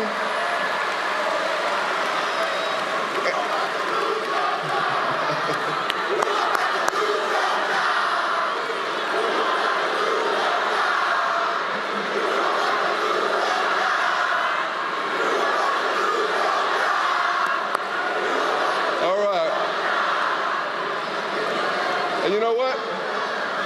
If you are singularly responsible for taking away a fundamental freedom from Texas women because you think you know better than Texas women and their families and their doctors, and you put in place this abortion ban, and you celebrate this abortion ban, you introduce at the national level 5 times a nationwide abortion ban, then you have to lose your job.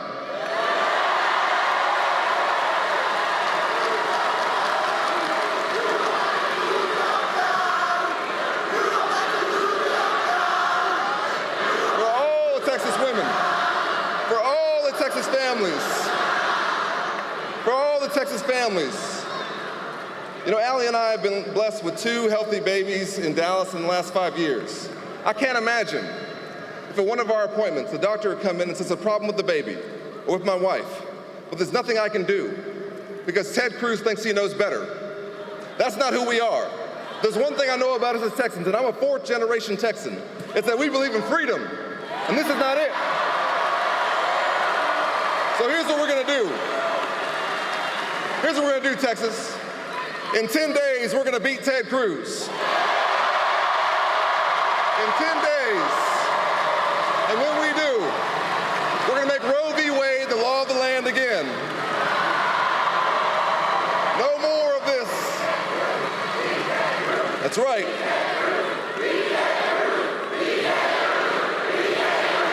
Beat Ted Cruz.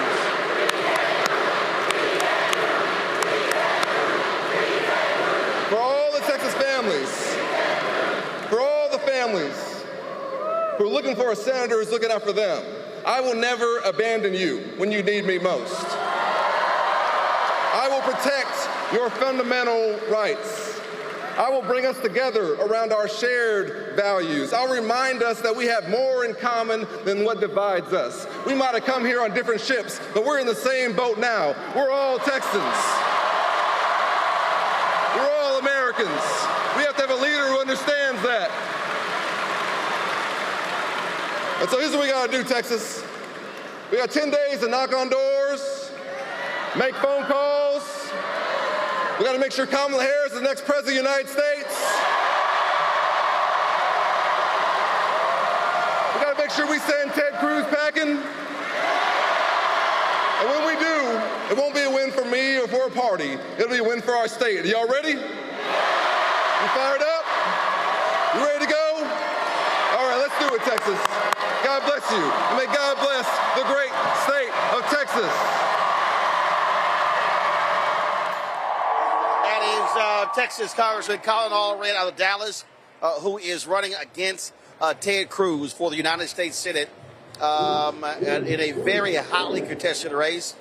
It is a 1 to 2 point race. And again, like everything, it's about turnout. We are here in Harris County. Massive black population here.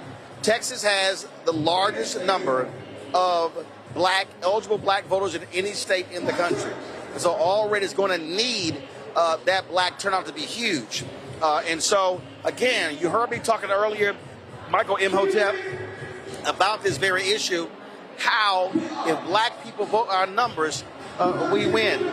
I was just seeing a post from Gary Chambers that showed so far less than 200,000 African Americans in Louisiana have voted early, and it's some 800 or 900,000 African Americans in the state. Folks, that's an abysmal number, and that's one of the reasons why Jeff Landry was able to win. Yeah, matter of fact, it's even worse. Michael, 142,000 African Americans out of 942,000 black voters in Louisiana have voted early. That's not even 20%. And again, it's very simple. You can't complain about public policy. You can't complain about what's not being done if you don't vote. You know, Roland, hopefully this weekend there will be a massive number of African Americans in Louisiana early voting. They probably have higher numbers on the weekend who early vote than maybe during the week. We have 10 days to get the message out, get the word out. But one, understand what is at stake. And a lot of times I hear people listen to these black social media disinformation agents. I talked to one of these people this week when I was with Reva Martin here in Detroit when she was doing her town hall. And they'll talk about Democrats haven't done this, they haven't accomplished this, things like this. Okay, one, that's false. Okay, and we've dealt with that here on this show, the fact sheet from the White House that deals with how their policies are helping African Americans. Two, people also don't do a systems analysis and look at what the threat is. They don't talk about what Republicans are doing, what they're planning. Project 2025 is what it's going to do is federalize a lot of the policies that have been passed at the state level in a lot of red states.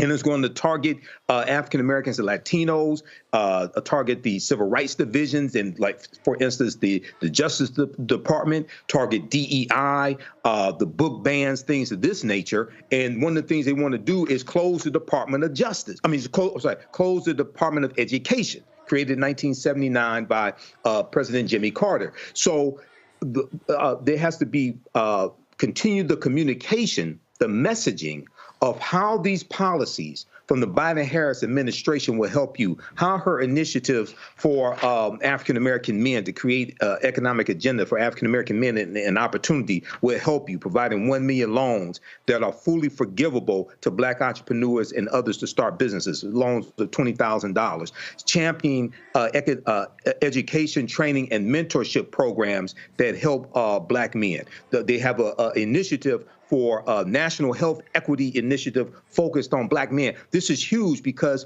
we're disproportionately impacted by heart disease, high blood pressure, et cetera. So when you have a focus on this, as well as legalizing recreational marijuana, not to promote you smoking marijuana, but when you legalize recreational marijuana, what you do is you change laws at the federal level when it comes to marijuana businesses, dispensaries, because the dispensaries right now, even though at the state level it's legal, at the federal level it's still a Schedule I drug, which means your dispensary can't open up a bank account. You can't deposit those funds in a bank. Okay, because that's regulated by the federal government. Okay, that's federal regulations. So this is game changing.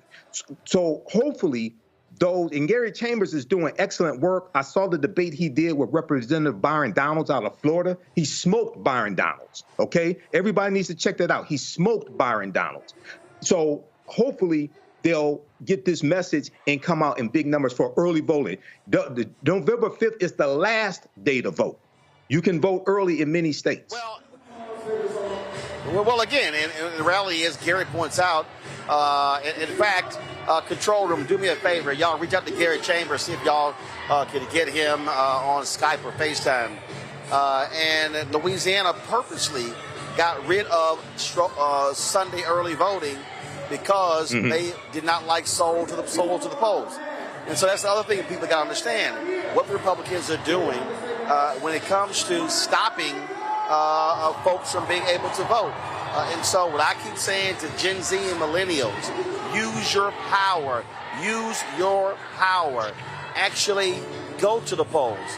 And so that's what needs to happen all across this country. And I'm telling you, when we show up, we win.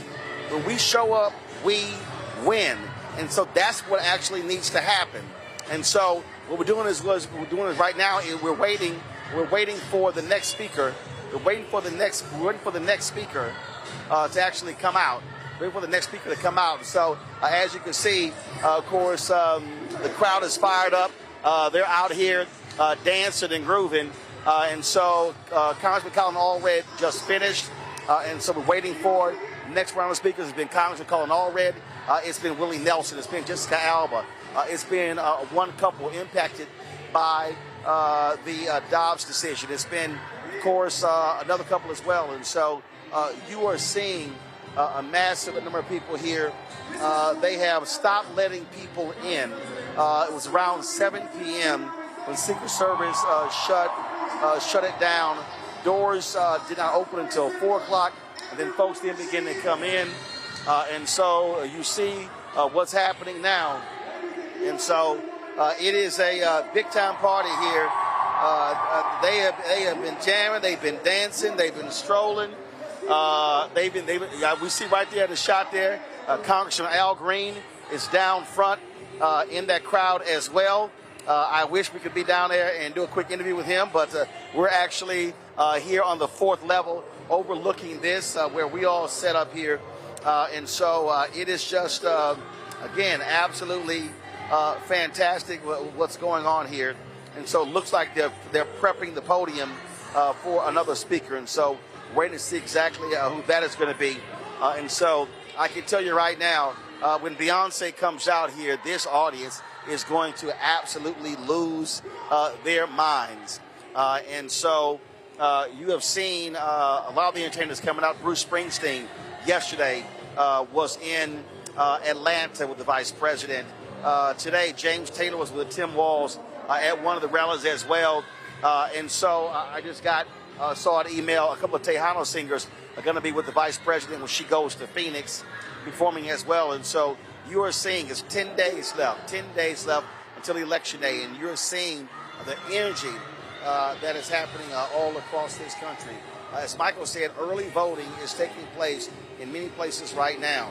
Let me also remind you, Pennsylvania. If you're in Pennsylvania, many of you, a lot of you are Democrats, you ask for your mail ballot. Return your mail ballot. Return that mail ballot. The goal of the Harris campaign is to have about a 400,000 vote lead before Election Day on November 5th. And so, please, they're trying to get people to return those ballots. If you are in Michigan, early voting is happening. Detroit, y'all need to be showing up and showing out in Detroit. I'm telling y'all, same thing in Grand Rapids, in Flint, in Lansing. Y'all need to be showing up and showing out when it comes to early voting. North Carolina, same thing. We were there in the Black Belt, East North Carolina.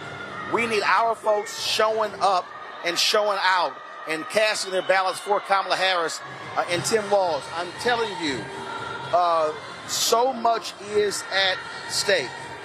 So much is at stake in this election. So much is at stake in the election. And so what we have to do is understand that our vote does indeed matter. And so it's one thing. It's one thing to be here for a party. It's one thing to be here. I see right there on the feed, State Representative Jelanda Jones down front. I'm seeing a lot of people. I saw State Representative Ron Winter, so of course he heads the Legislative Black Caucus. These things are happening, but we can't stress enough. And let me tell you something. I'm tired of people texting me and calling me, talking about they're nervous. I'm tired of people saying, oh my God, I have anxiety. Look, y'all, stop it. Stop looking at every single one of these polls every single day. You know what you should be doing? Getting to work. You should be calling people. You should be texting people. You should be putting items on social media. You should be going to Kamala Harris' Twitter feed, her Instagram feed, and copying that content and putting it on your social feed and pushing this policy stuff out. That's what you should be doing, okay? You don't have time for it to have anxiety. You don't have time to be nervous. And so what you should be doing is really getting the work done. Okay, I'm not nervous. I'm not sitting here freaking all out. I absolutely believe that Vice President Kamala Harris and Minnesota Governor Tim Walz are going to win this election. But the only way they win this election is people actually turn out, if they actually vote. And so you can't just sit here, oh my God, I don't know what's going to happen. What do you think? What do you think? I literally told people, stop texting me and get your ass to work. I literally told them that. Because at the end of the day, that's what this requires. It requires people to actually focus. That's what it requires. If you're in Michigan, and you're in North Carolina, and Pennsylvania, and Arizona, and Nevada, and Wisconsin, you know what you should be doing? Figuring out how many people you're going to drive to the polls. You should be doing. If you're churches, you should be doing the exact same thing. You should be right now figuring out, setting up your routes and times and getting people to the polls. That's what you should be showing. You should be canvassing. Listen to me. You don't need permission to canvass. You could literally go in your own neighborhood and knock on your neighbor's doors and say, hey, are you registered? Are you voting? And they say, well, I'm not sure. Talk to them. Explain to them why they must actually do that. Everybody can do that. You don't need the campaign to tell you. You don't need any of that. You can be the person who actually does it. And so that's what I really, really hope that folks do, to take advantage of them going out. We're traveling around this country, talking to people. We were in Jacksonville yesterday, talking to young voters and how they were talking to fellow students. We were at Elizabeth City State University, Elizabeth City, North Carolina. We were in Fayetteville State University in Fayetteville, North Carolina. We were at Lincoln University in Lincoln, Pennsylvania. We were talking to brothers in Pennsylvania and Philadelphia, all of those places. And then what's happening on Sunday? The Vice President, she's traveling to Philadelphia. And she's going to be traveling there and talking to brothers and talking to sisters and trying to encourage them to vote. So y'all, this is on us. This is on us. We cannot control what anybody else does. Let me say it again. We cannot control what anybody else does. We cannot control what white men are going to do, what white women are going to do, what Latino are going to do, what Latinos are going to do, what Asian men, Asian American women. We can't control any of that. All we can control is what we can do. And that, to me, is most important. And so every single person here should actually be doing that. But let's do this here. Let's go to a break. We're going to come back live here to Houston, Texas for the Kamala Harris Rally. You're watching Roland Martin Unfiltered right here on the Black Star Network. It's really rich for Democratic leaders to say that Donald Trump is a unique threat to democracy when he peacefully gave over power. He is still saying he didn't lose the election. I would just ask that. Did he lose the 2020 election? Tim, I'm focused on the future. That is a damning non-answer.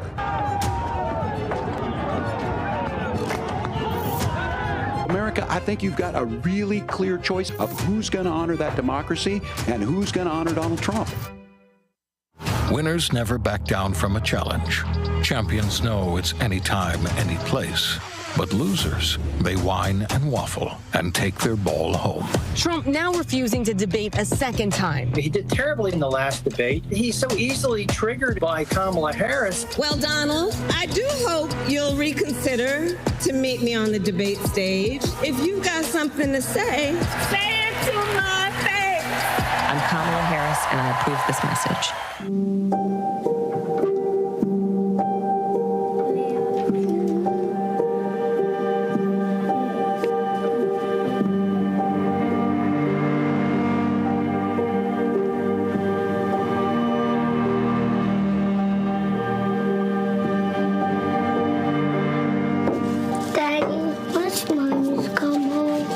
How am I supposed to tell him? Disastrous. That's what independent news sources and conservatives are saying about Project 2025. It would threaten hundreds of thousands of jobs, give massive tax breaks to big oil, and roll back protections. A dream for them, a disaster for you. He told us who he was. Should abortion be punished? There has to be some form of punishment. Then he showed us. For 54 years, they were trying to get Roe v. Wade terminated, and I did it, and I'm proud to have done it. Now Donald Trump wants to go further with plans to restrict birth control, ban abortion nationwide, even monitor women's pregnancies. We know who Donald Trump is. He'll take control. We'll pay the price. I'm Kamala Harris, and I approve this message. Hi, everybody. I'm Kim Coles. Hey, I'm Donnie Simpson. Yo, it's your man Deion Cole from Blackish, and you watch Roland Martin, Unfiltered.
All right, folks, welcome back to Houston, where we are awaiting the next speakers here for the rally, Vice President Kamala Harris. The schedule, they're way behind. Initially, she was supposed to be speaking by 8:30 Central, 9:30 Eastern. Well, it is 8:49 Central, and she still has not come out. So not sure what the holdup is. The program actually started about an hour late. The pre-program was supposed to start at 6:30 p.m. Central. Do not start until 7:35 Central. And so that's what we're waiting on. And so the DJ here has got the crowd focused and locked in. You have not seen folks leaving. They have been hype, energetic. Like I said, people have been coming here since 10 a.m. Since 10 a.m. They were actually here before that. But we actually arrived here. Me and my team flew in. Deshaun, our driver, he drove from Jacksonville. We got here to the stadium 10:15. People were already sitting outside of the stadium. They were already sitting outside of the stadium. And so that's what's going on. So they were already doing that. So it has been electric. It has been amazing this entire day. It was extremely warm.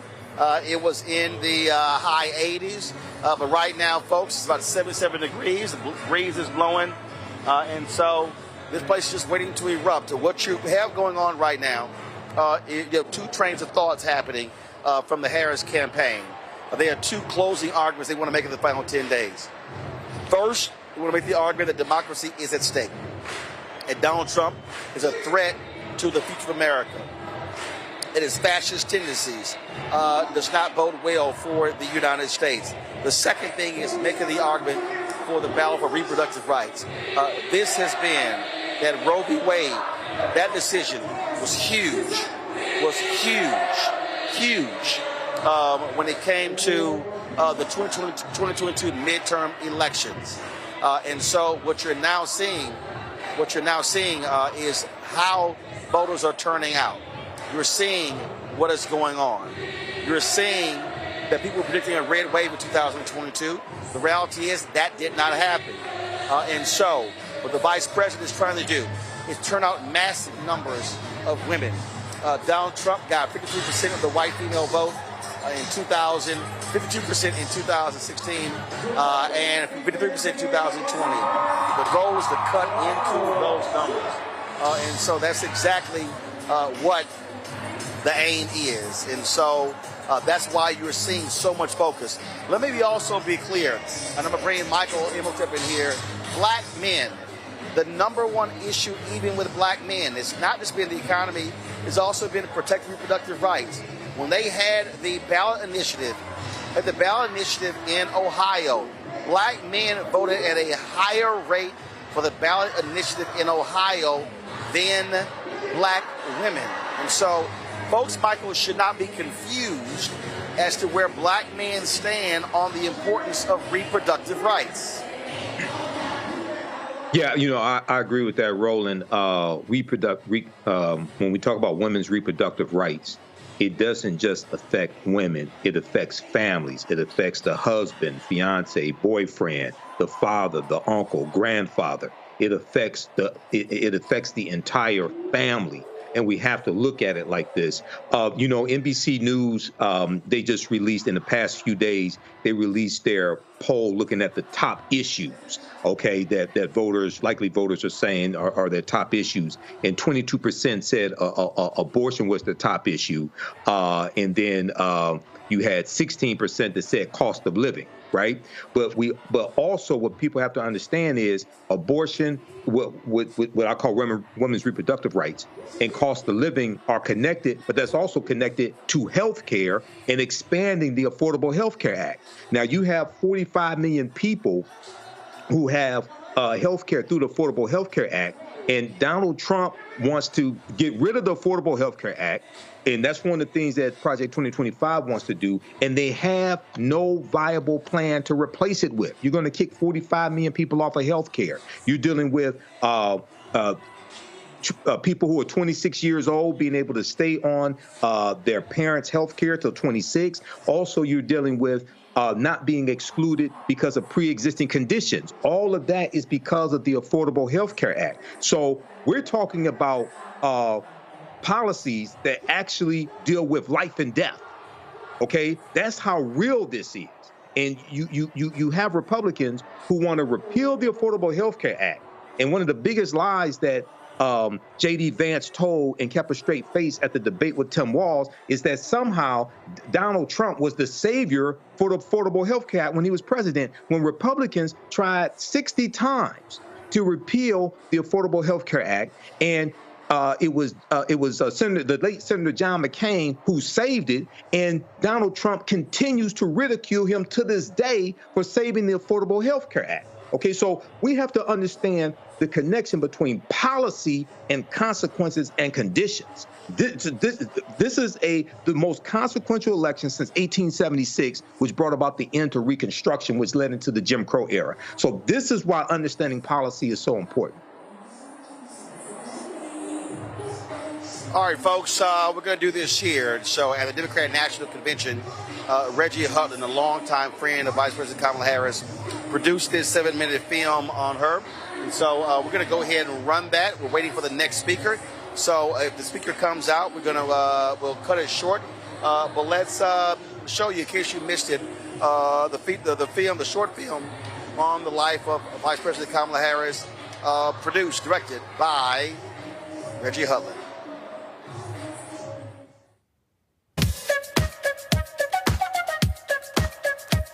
She's a fighter for the American people, committed to our values, our hopes, our dreams, bringing joy back across our nation.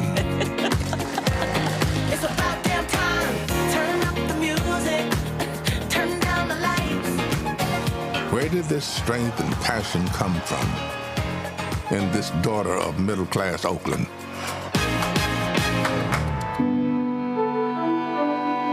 Well, it started with her parents, her mother, a South Asian scientist, and her father, a black economist. They took her to civil rights marches and inspired her to pursue her dreams. After her parents divorced, she and her sister were raised by her mother with the help of friends and neighbors, attending Sunday school at the 23rd Avenue Church. We grew up in this wonderful, loving, supportive environment. My mother was very well aware that she was raising 2 black girls to be 2 black women. Her mother saved up for 10 years to buy their first home and shared with Kamala the words and wisdom that remain her North Star to this day. Be a fighter for things that matter, and don't be limited by what has always been.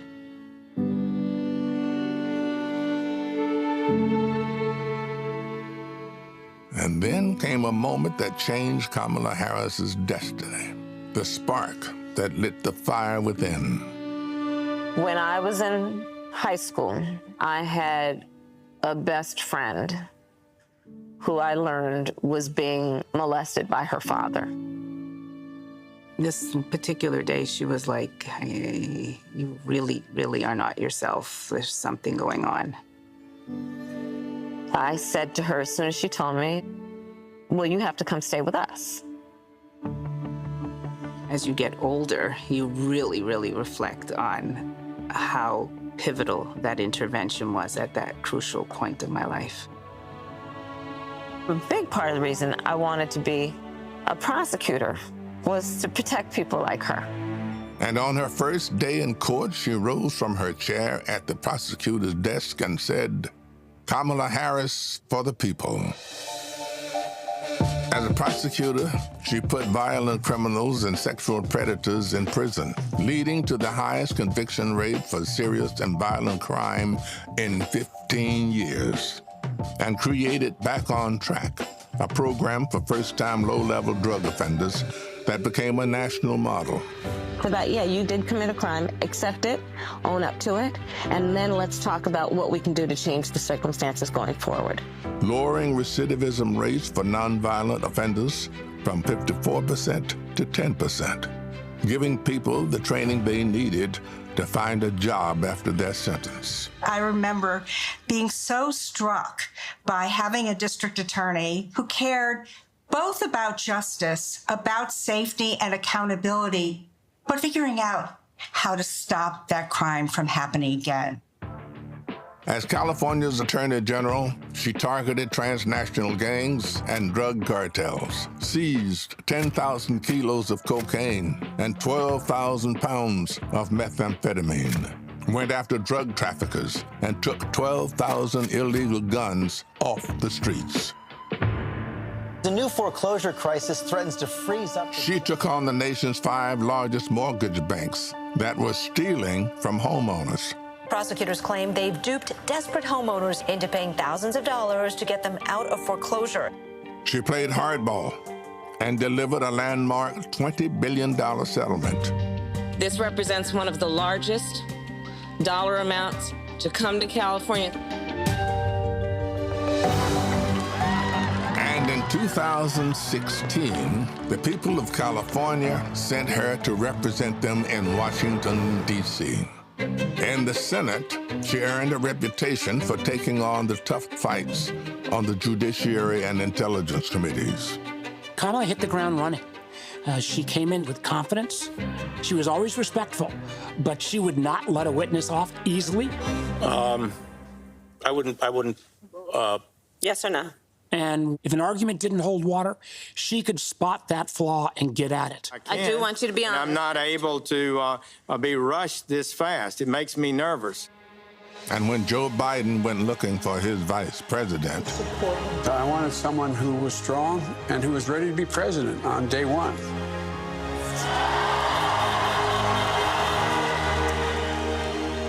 as vice president, she worked to cap insulin costs for seniors at $35, to replace lead pipes and provide clean water for communities, and she helped create 16 million jobs. The Biden-Harris bipartisan infrastructure bill has already created thousands of jobs for our members. That is what the future looks like under a President Kamala Harris. She fought to reduce the trauma of gun violence that has devastated our nation. How many of you guys, as college students, had to have a drill during high school or middle school or elementary school where you learned about how you need to hide in a closet or crouch in a corner in the event that there is a mass shooter roaming the hallways of your school? Look at that. Look at that. And she did more than talk the talk. She walked the walk, helping pass the first bipartisan legislation.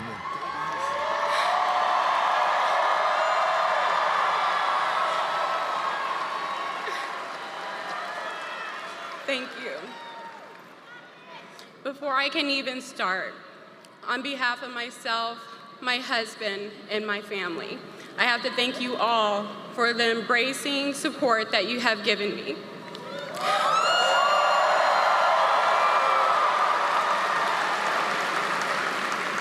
Good evening. My name is Andrea, and I live in San Antonio, Texas. In the fall of 2022, after many prayers, my husband and I found out that we were expecting. Everything changed when my water broke one evening, far too early into my pregnancy.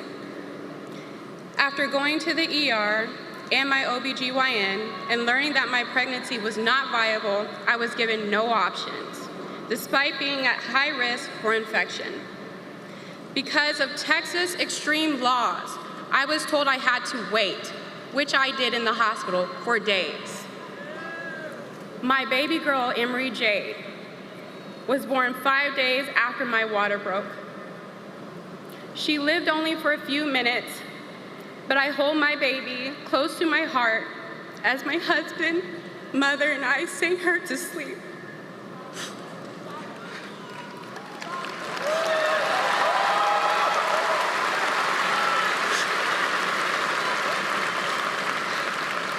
And when Emery's heart stopped, we continued to embrace her and held her for hours as she lay lifeless. It was immediately after Emery was born and the hospital discharged me that I felt severe pain. Eventually, I found myself in the ER, fearing for my life, where my reality soon changed. I was diagnosed with sepsis and sent into a 6-hour emergency surgery. I endured a partial lung collapse, 2 liters of infected fluid removed from my abdomen, and an incision that ran from under my breast to my pelvic area, which has left a deep scar. I was hospitalized for 3 weeks. My body was overwhelmingly consumed with infection. I nearly lost my life. I remember praying, God, just allow me to be peaceful when I go. After my discharge from the hospital, I required around-the-clock care for 3 months. My mother fed me, bathed me, and even helped assist me in the bathroom while I slowly recovered.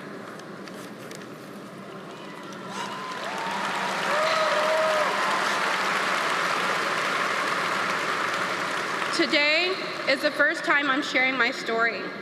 It's taken many months of physical and emotional healing to get where I am today.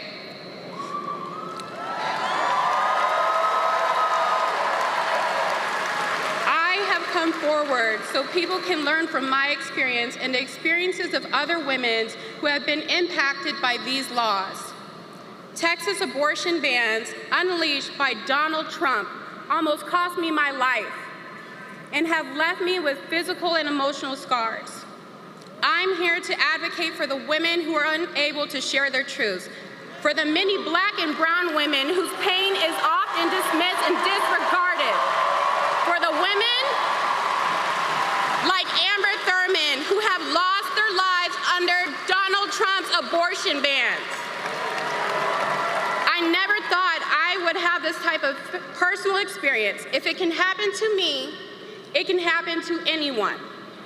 The same people who create these laws should ask themselves, what if it was their loved one?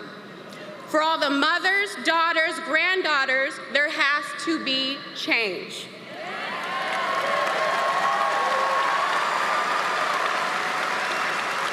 Kamala Harris is that change.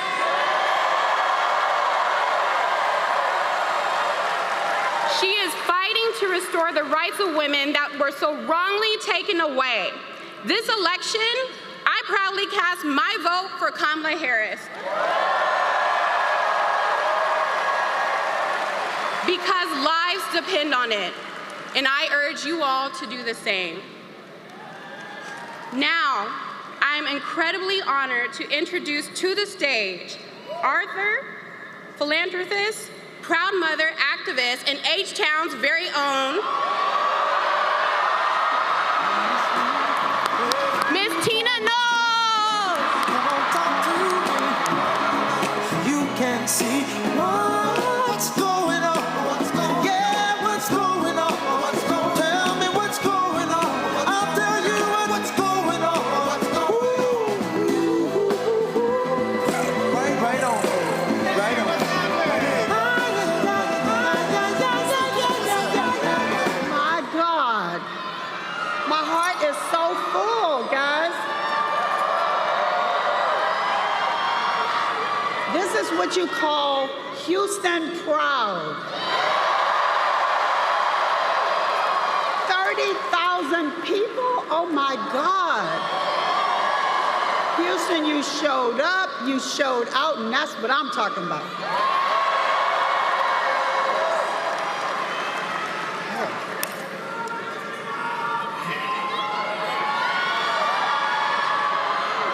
Thank you, Andrea, for courageously sharing your story. I am honored to be back in Houston tonight, the city where my girls got their voices. I've been so blessed in my life to have many careers, many Black jobs. But I have said before, the best job that I've ever had is being a mother. I've had the privilege of raising and helping to raise 4 daughters. And I also take immense pride in being Mama Tina to so many young women and men.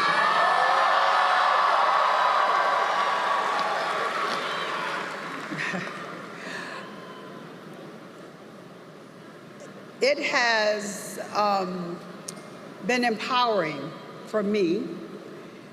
You know, the teleprompter, I'm having a hard time seeing it, guys. I'm just being real here. So it's been powerful to encourage young people and to be there for them as well as my own children. You know, I have always believed that I was raising my girls in a world that with every passing generation was becoming freer for women. With more opportunity for women, a healthier and safer existence for women. And so we cannot accept a country where our daughters and former generations and future granddaughters will no longer have the basic freedom that I have lived with for most of my life.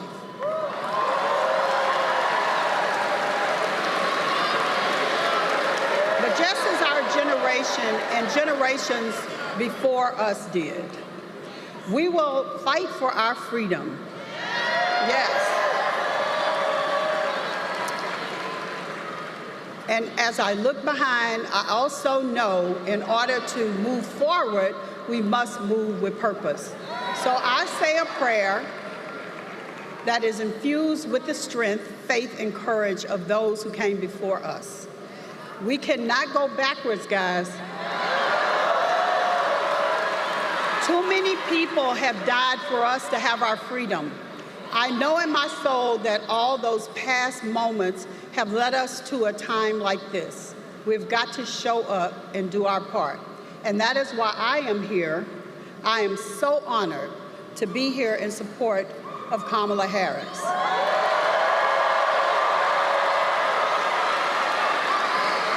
And I am also so proud to be here with two of my daughters.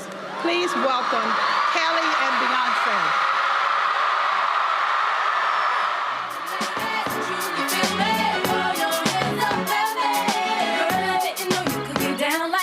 Charlie, how your angels get down like that? Girl, I didn't know you could get down like that. Charlie, how your angels get down like that? Tell me how you feel about this. Do it all in the power of another. I worked hard and sacrificed to do what I did. Ladies, it ain't easy being independent. Question, how'd you like this knowledge that I brought? Writing on the cash that it gave you was the fun. If you're gonna let me show it, show me no fun. You know no one has to give you what you want. Shoes on my feet.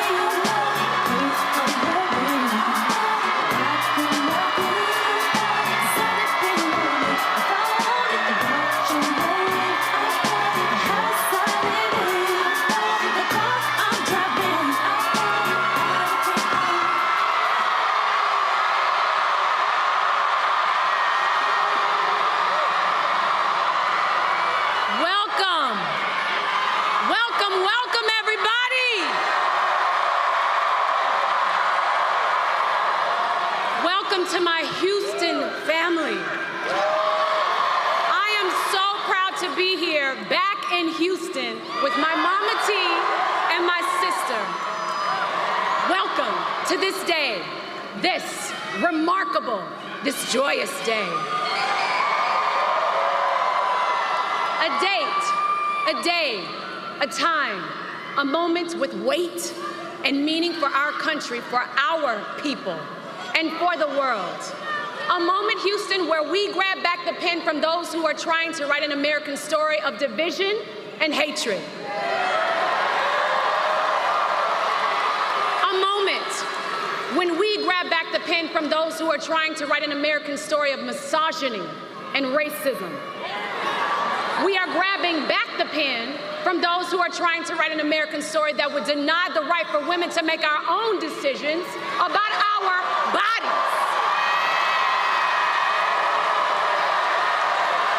Houston, we are grabbing back the pen.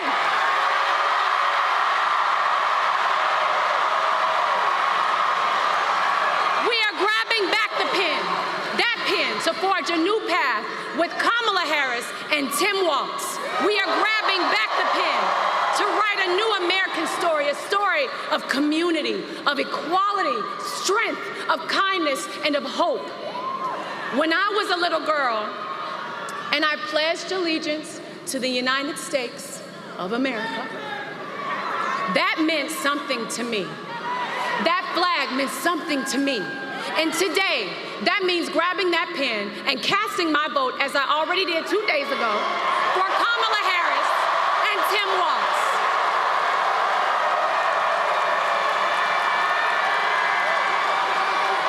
Now, Houston, you've already had a hand in creating destiny.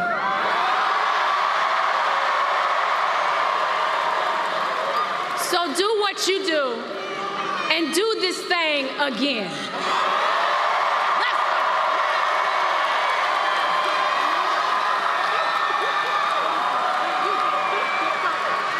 H-Town.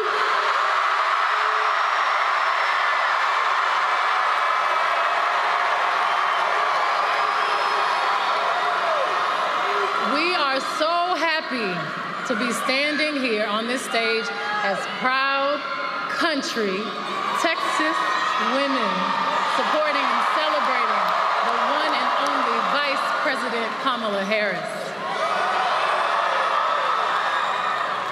A woman who's been pushing for what this country really needs right now: unity. It's impossible not to feel the energy in this room, the positivity, the community, the humanity. We are at the precipice of an incredible shift, the brink of history. I'm not here as a celebrity. I'm not here as a politician. I'm here as a mother. A mother who cares deeply about the world my children and all of our children live in. A world where we have the freedom to control our bodies.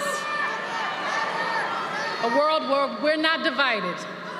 Our past, our present, our future merge to meet us here. Imagine our daughters growing up seeing what's possible with no ceilings, no limitations. Imagine our grandmothers. Imagine what they feel right now. Those who have lived to see this historic day. Even those who are no longer physically with us. Imagine all of their sacrifice. The sacrifices made so we can witness the strength of a woman standing in her power, reimagining what leadership is. For all the men and women in this room and watching around the country, we need you. Your voice has power and magnitude. Your vote is one of the most valuable tools, and we need you. Your freedom is your God-given right, your human right. Everybody say Texas. Texas plays a pivotal role to change the course of our future. Texans and Houstonians from 3rd Ward, River Oaks, Sugarland, 5th Ward, Ailey, Memorial, Southwest Side, North Side, all the way down to Most City.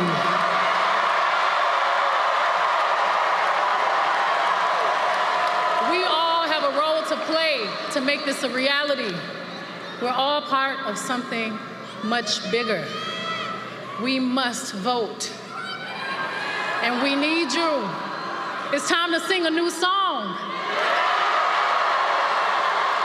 A song that began 248 years ago. The old notes of downfall, discord, despair no longer resonate.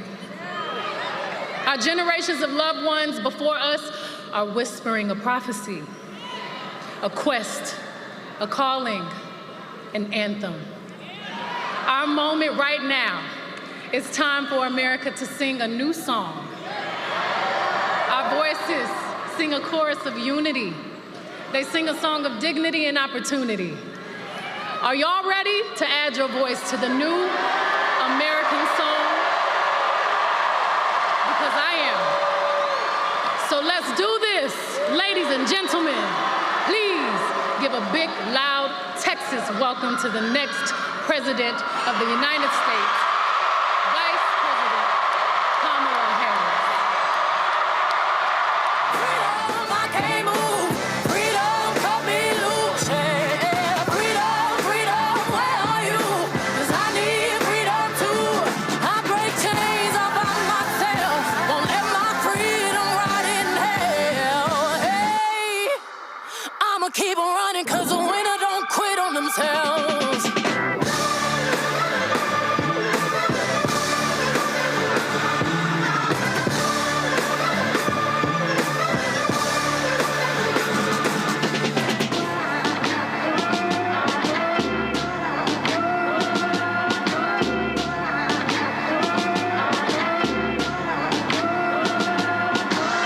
I'ma wade through the waters till the tide don't move. Kelly and Beyonce!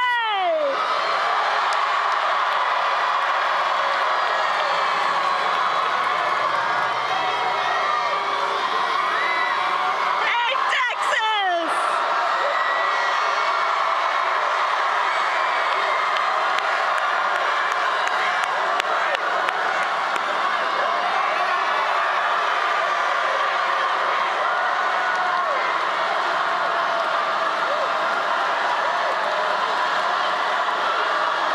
Oh, it's good to be back in Texas.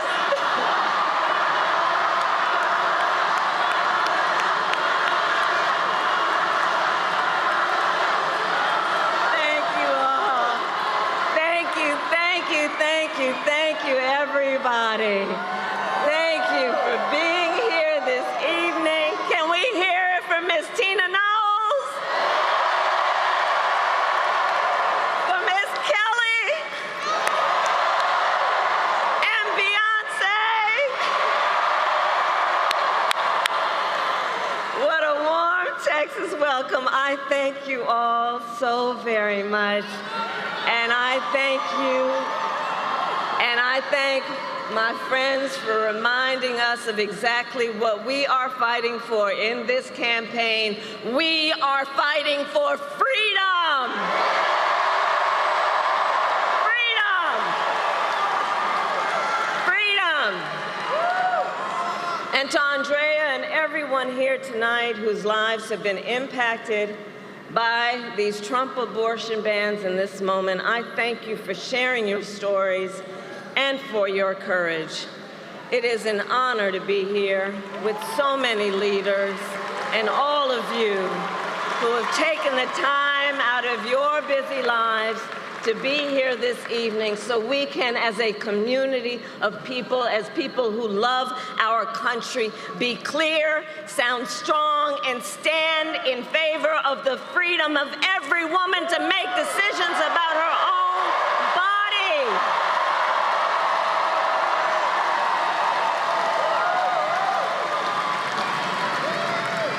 I also want to thank the members of Congress who are here, including Colin Allred.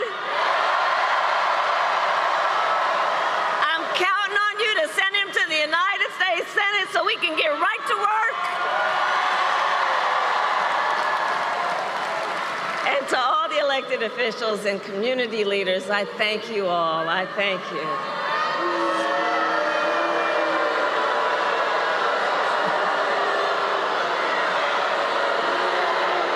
See you later. See you later.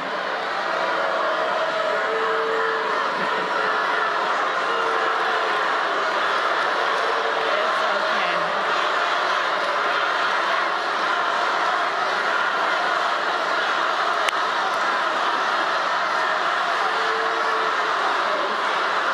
See?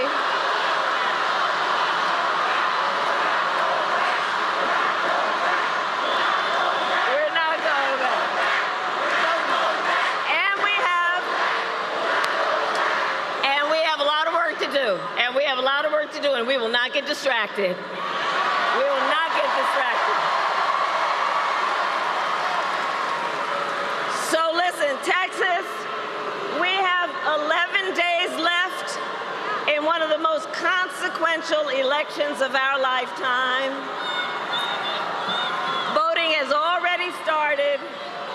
And we know this will be a tight race until the very end.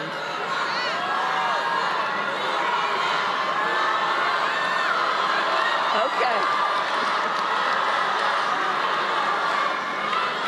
So here's the thing. Okay, so we got work to do. We got work to do. We got work to do. And I love that there is so much enthusiasm. But let's talk about the work we've got to do. Okay. Because we've got 11 days to see this through, and we will win. We will win. We will win. And we will win, and we will win because we know and understand what is at stake. We are 11 days out from an election that will decide the future of America, including the freedom of every woman to make decisions about her own body and her reproductive freedom.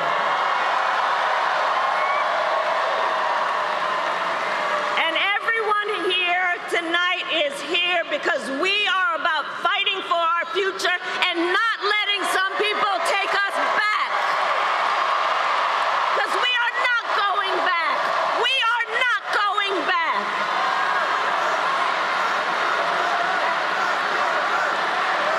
We are not going back.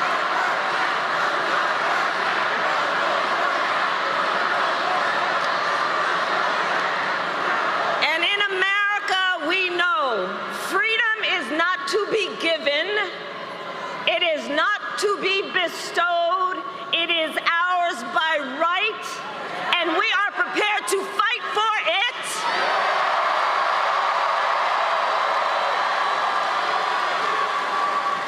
Because we understand the stakes, and moving forward, we understand that what we must do, Texas is right here. You who are ground zero in the fight for reproductive freedom, we must be loud, we must organize, we must mobilize, we must energize the people.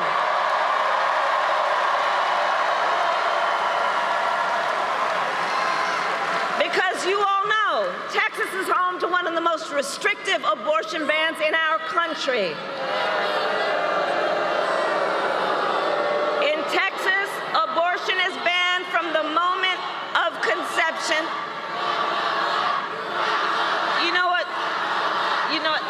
Just send them to that small rally down the street. It'll be fine. Some people don't have a great sense of direction, but that's okay. We'll show them the way. We'll show them the way.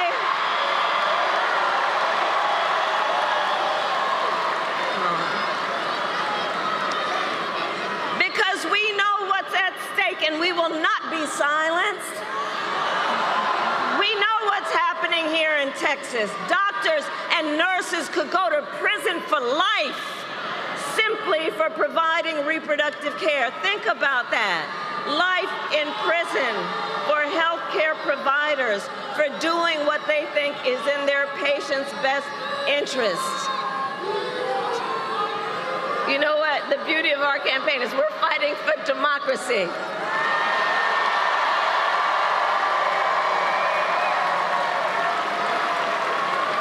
And what we know here in Texas is that there are some who would distract from the fact that Texas has a law now that offers a cash bounty for turning in someone who merely helps a friend or a family member get the care they need.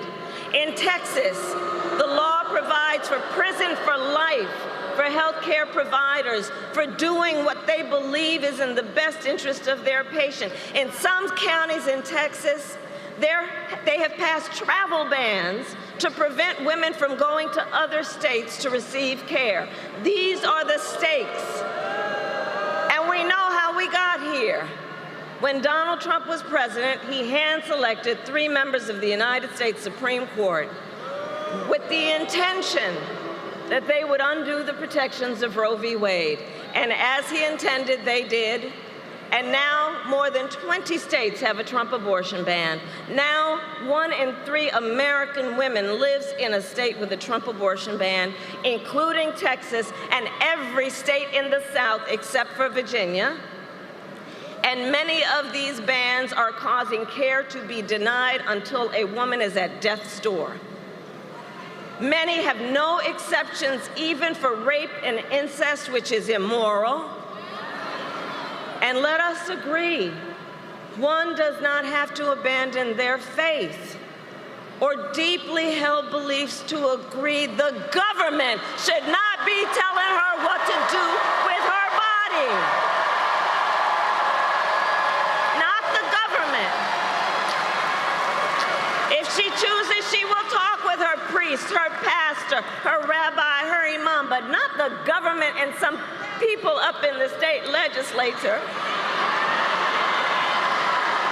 telling her what's in her best interest when she knows what's in her own best interest. And let us recognize these same people, check this out, these same people who have argued that these Trump abortion bans are in the best interest of women and children, do look at their records. They tend to be in states with the highest rate of maternal mortality in the country.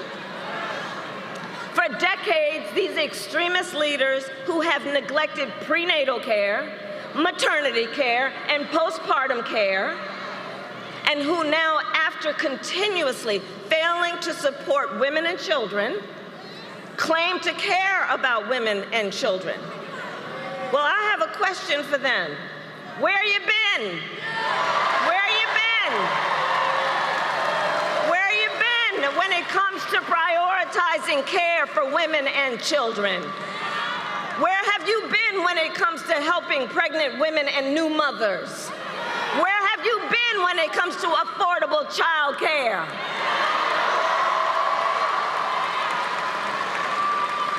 And do note, many of these same extremist leaders have also refused to extend the child tax credit, which lifted half of America's children out of poverty.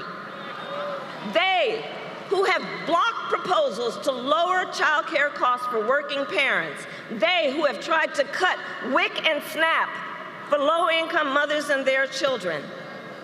The hypocrisy abounds. And here's what else is happening. These bans are driving doctors out of states like Texas, Idaho, Georgia, and North Carolina, leaving women who are already living in maternity care deserts, meaning there is no maternity care anywhere near them, leaving them with even fewer options. And since Trump abortion bans, fewer medical students are choosing to specialize in women's health. Over these past 2 years, the impact of Trump abortion bans has been devastating. We see the horrific reality that women and families face every single day, and the stories are vivid, they are difficult to hear, they are difficult to tell. For example, here in Texas, can we roll the tape? For 54 years, they were trying to get Roe v. Wade terminated, and I did it. As someone who watched his wife almost bleed to death because of conservative implemented laws. I had to fight and beg to get care that I needed. Because I wasn't permitted to have an abortion, I nearly died on their watch. If I had not been able to go out of state to get an abortion in Colorado, my happy, healthy son, Henry, would not be here today. They took 2 liters of infected fluid from my abdomen, and the infection was so severe that I almost died. I was to stay pregnant and deliver a baby that would suffocate in my arms. On the Roe v. Wade, I did a great thing.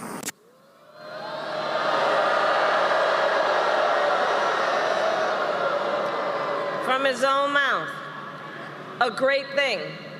There is nothing great about what happened to women like Kate Cox, who was heartbroken to learn her much wanted pregnancy was not viable, heartbroken when her doctors told her if she remained pregnant, she would be risking her own life or her ability to have children in the future, But the Attorney General of Texas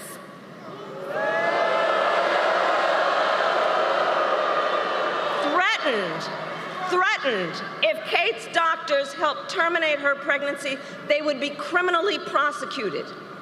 So Kate was forced to flee the state to get the care she needed. In Louisiana, Caitlin Joshua was turned away from not one, but 2 emergency rooms while miscarrying. She was bleeding. She was in pain. But because of a Trump abortion ban, doctors would not treat her. Because if they did, they would have faced 15 years in prison. And so Caitlin had to go home where she went through the pain of a miscarriage for more than a month, and trying the whole time to hide her pain from her 4-year-old daughter. We know that women have died because of Trump abortion bans. Here today is Shanette Williams, the mother of Amber Nicole Thurman, a vibrant, we must speak her name, Amber Nicole Thurman. I promised her mother I would speak her name. A vibrant 28-year-old mother of a 6-year-old son who died a preventable death because of Georgia's abortion ban. Now, Shanette and her family are courageously sharing Amber's story to make sure we all remember her as more than a statistic, so that we remember Amber was a daughter, a sister, a mother, and that she was loved, and that she should be alive today.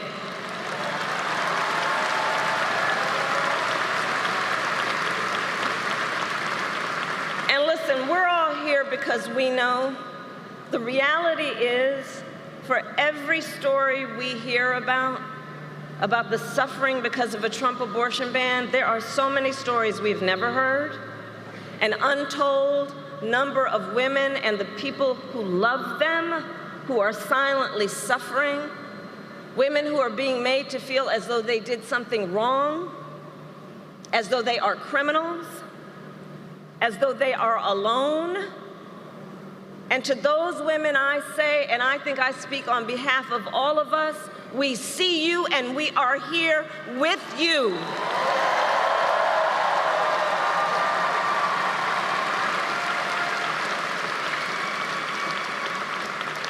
Texas, what is happening across this state and our country is a healthcare crisis. And Donald Trump is the architect of it. He brags about overturning Roe v. Wade. In his own words, quote, "I did it and I'm proud to have done it." That's what he says. And one has to ask, proud that women are dying? Proud that doctors and nurses could be thrown in prison for life for administering life-saving care? Proud that young women in America today have fewer rights than their mothers and grandmothers? How dare he? Donald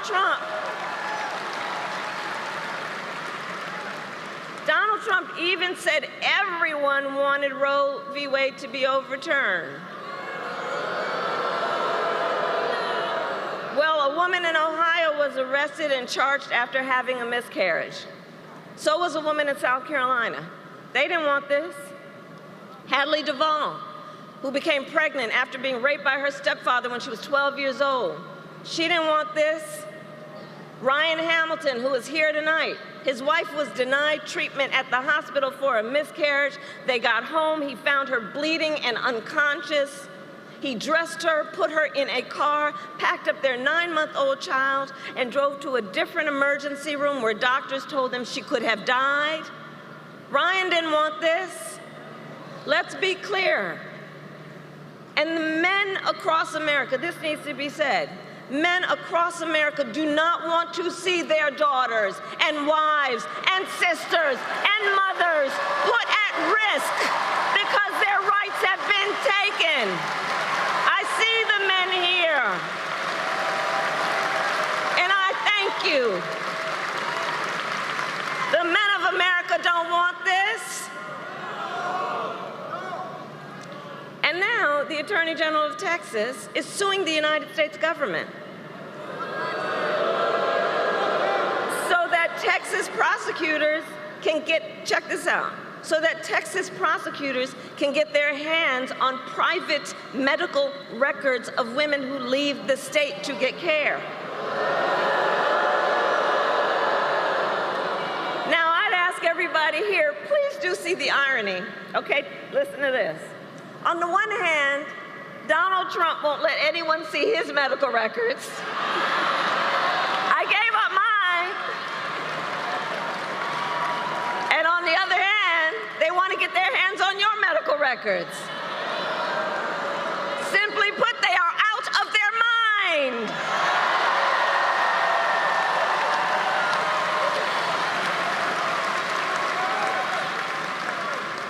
In just 4 years as president, Donald Trump was able to erase half a century of hard-fought progress for women. And now he wants to go even further.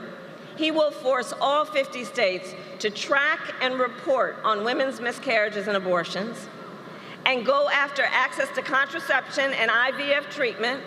It's right there in his Project 2025. Google it. And let us be clear, if Donald Trump wins again, he will ban abortion nationwide.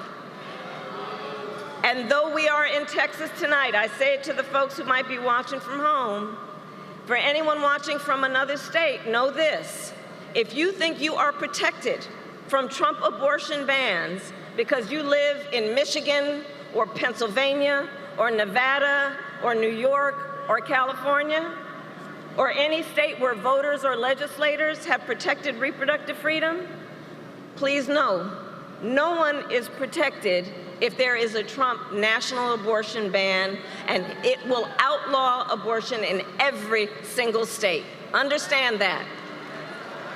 And he can do it with or without an act of Congress. All that to say, elections matter. Elections matter.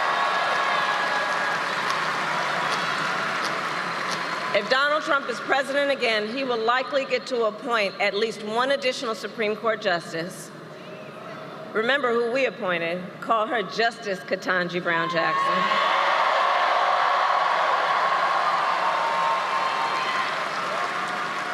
But if he were reelected, he'd probably get to appoint one, if not two, members to the United States Supreme Court, at which point Donald Trump will have packed the court with 5 out of 9 justices on that court who will sit, but think about that, who will sit for lifetime appointments, shaping your lives and the lives of generations to come.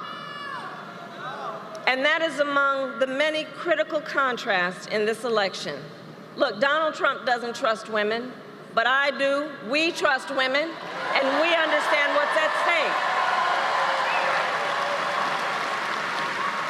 And with Colin Allred in the United States Senate, when Congress passes a bill to restore reproductive freedom, I will proudly sign it into law as President of the United States.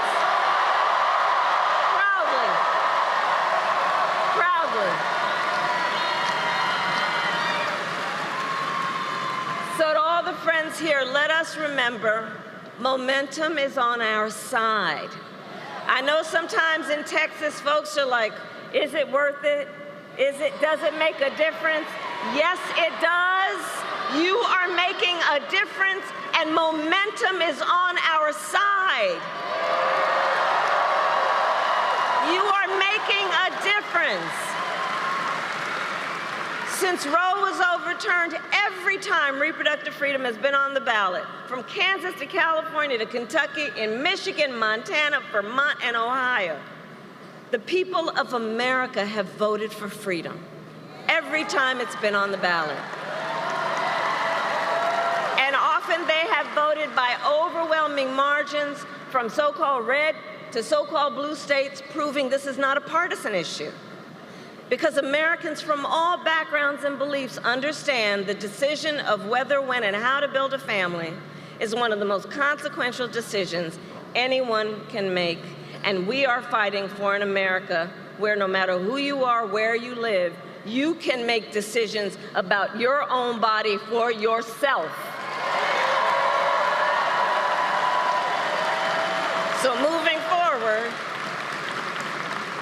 all of this is to say, reproductive freedom is on the ballot in this presidential election. And in 10 states around the country, including Arizona, Florida, and Nevada. And with the work of everyone here, freedom will win. Freedom will win.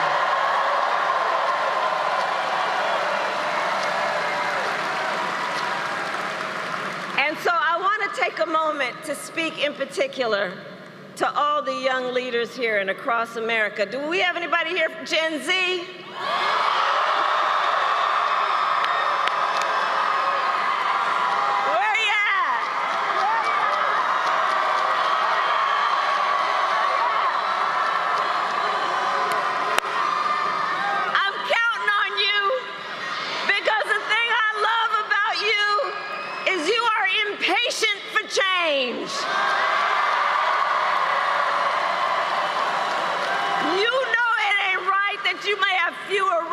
Your mother or your grandmother, you know it is not theoretical, you know it is not political, it is your lived experience, and I see you, and I see your power.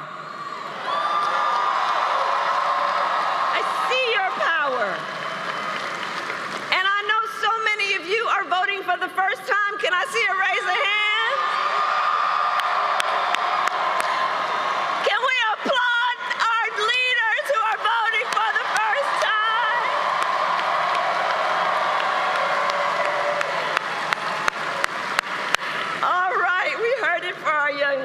That's right.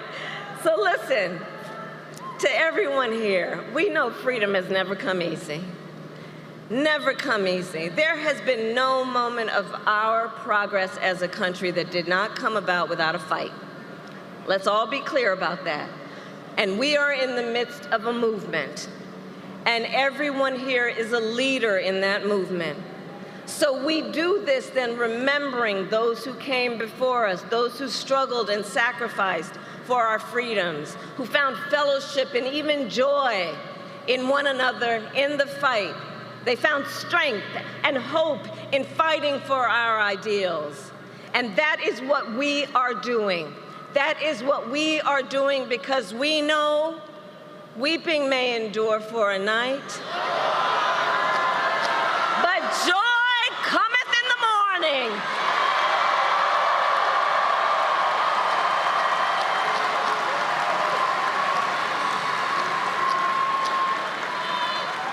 So Texas, election day is in 11 days.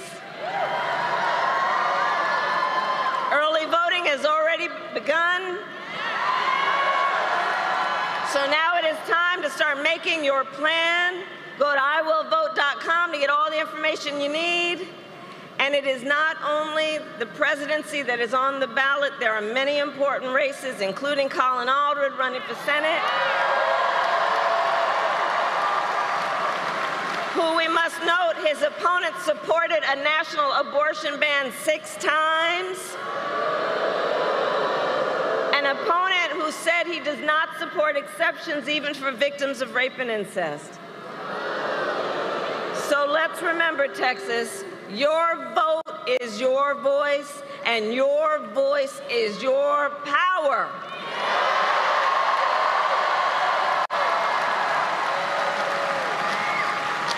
So today I ask you, are you ready to make your voices heard? Do we trust women? Do we believe in reproductive freedom? Kamala Harris. Do we believe in the promise of America? And are we ready to fight for it? And when we fight, we win. God bless you and God bless America. Vice President President Kamala Harris just concluding her speech here in Houston at this massive rally, likely some 30,000 people. The stadium fits about 22,000 people, and it was jam-packed with supporters of the Vice President. The entire focus of this event was reproductive rights. That was the entire focus. You see her there going down, greeting some of her followers on the rope line there. And so that's what she's doing. She normally does this after all these different events. So you see it happening right now. And so, folks, it is 10 days until Election Day, November 5th. As she said, early voting has already started. She implored the folks to vote in Texas. There's a massive turnout on Election Day in Texas. We were in Dallas on Monday as folks were going to the polls for the first day of early voting.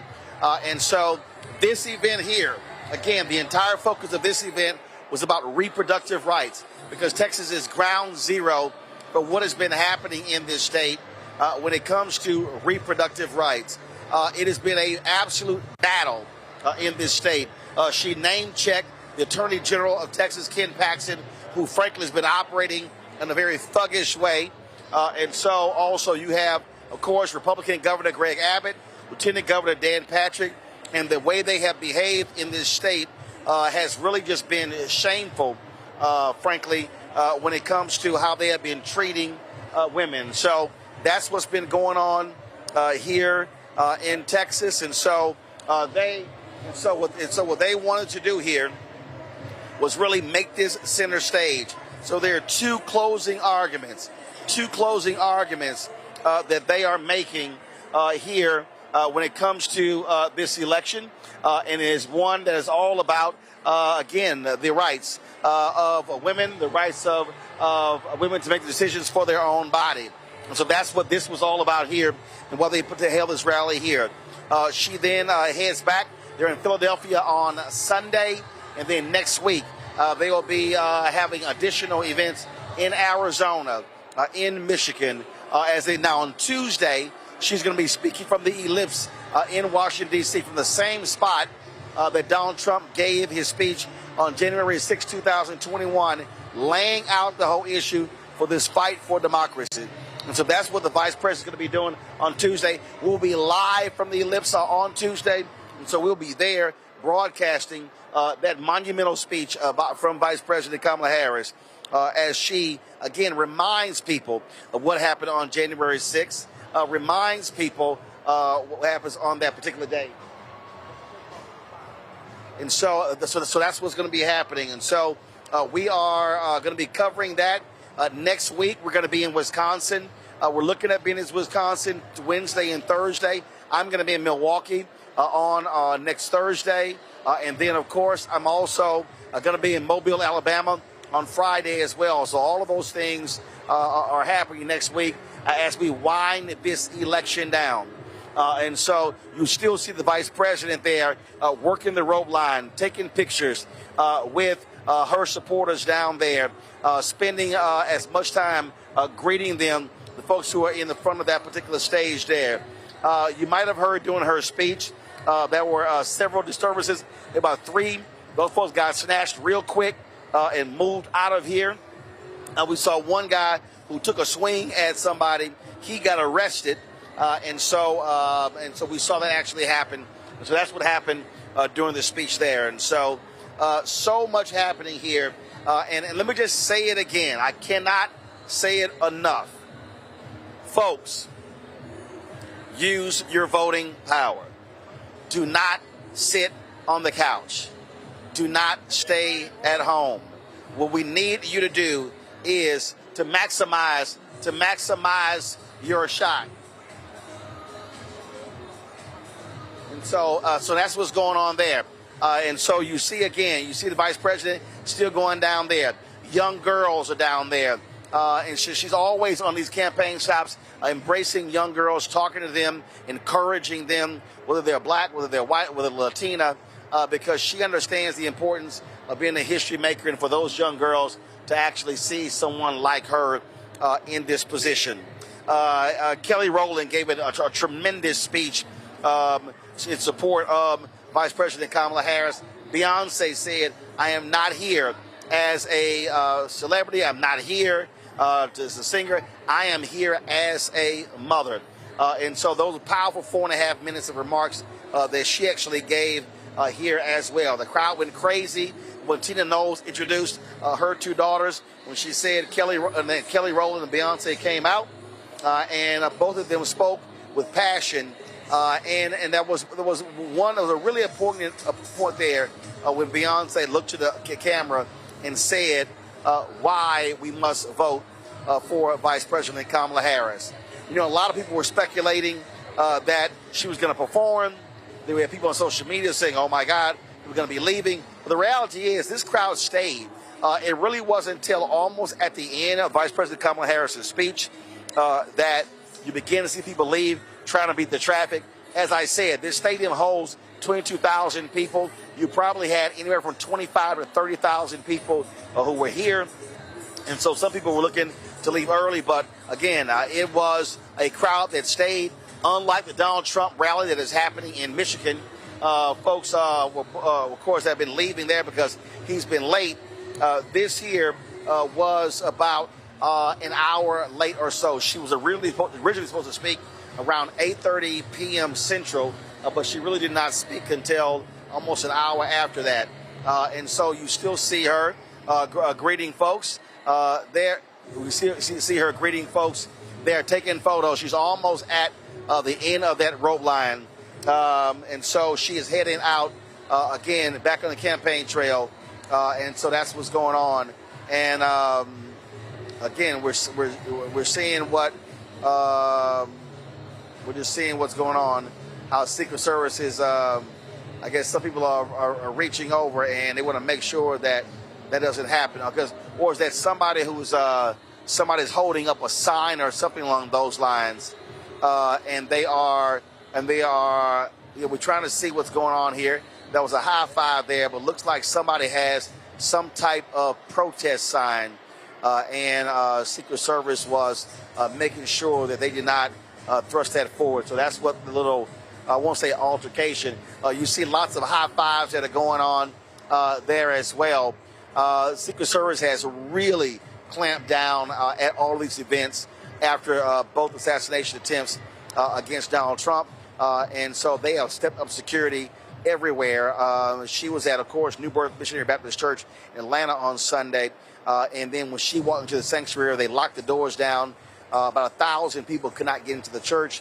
When we were at the church in North Carolina, exact same thing happened. They didn't even allow any of the church members to park in the parking lot. They actually bust them in from other locations. And so that was what was going on there as well. And so, again, there's been a step-up security, again, ever since those two attempts. Now, looks like the vice president is moving to go to the back of the stage. Look like she's walking back on the stage to greet all of her supporters who are behind. So, yeah, so you see her exiting the premises and waving at everyone, and then she is headed out. So folks, it has been quite a successful day here in Houston. We have been here since a little after 10 o'clock this morning. We had to get in here to get all our equipment in, have it swept by Secret Service, and we did that. And then, of course, we then came back in here after 4 o'clock to set up for this particular broadcast. And so we want to thank all of you for sticking with us. Almost 10,000 of our live viewers on our feed for this as well. Almost 4,000 likes. So before I sign off, a bunch of y'all watching right now, hit that like button before we go.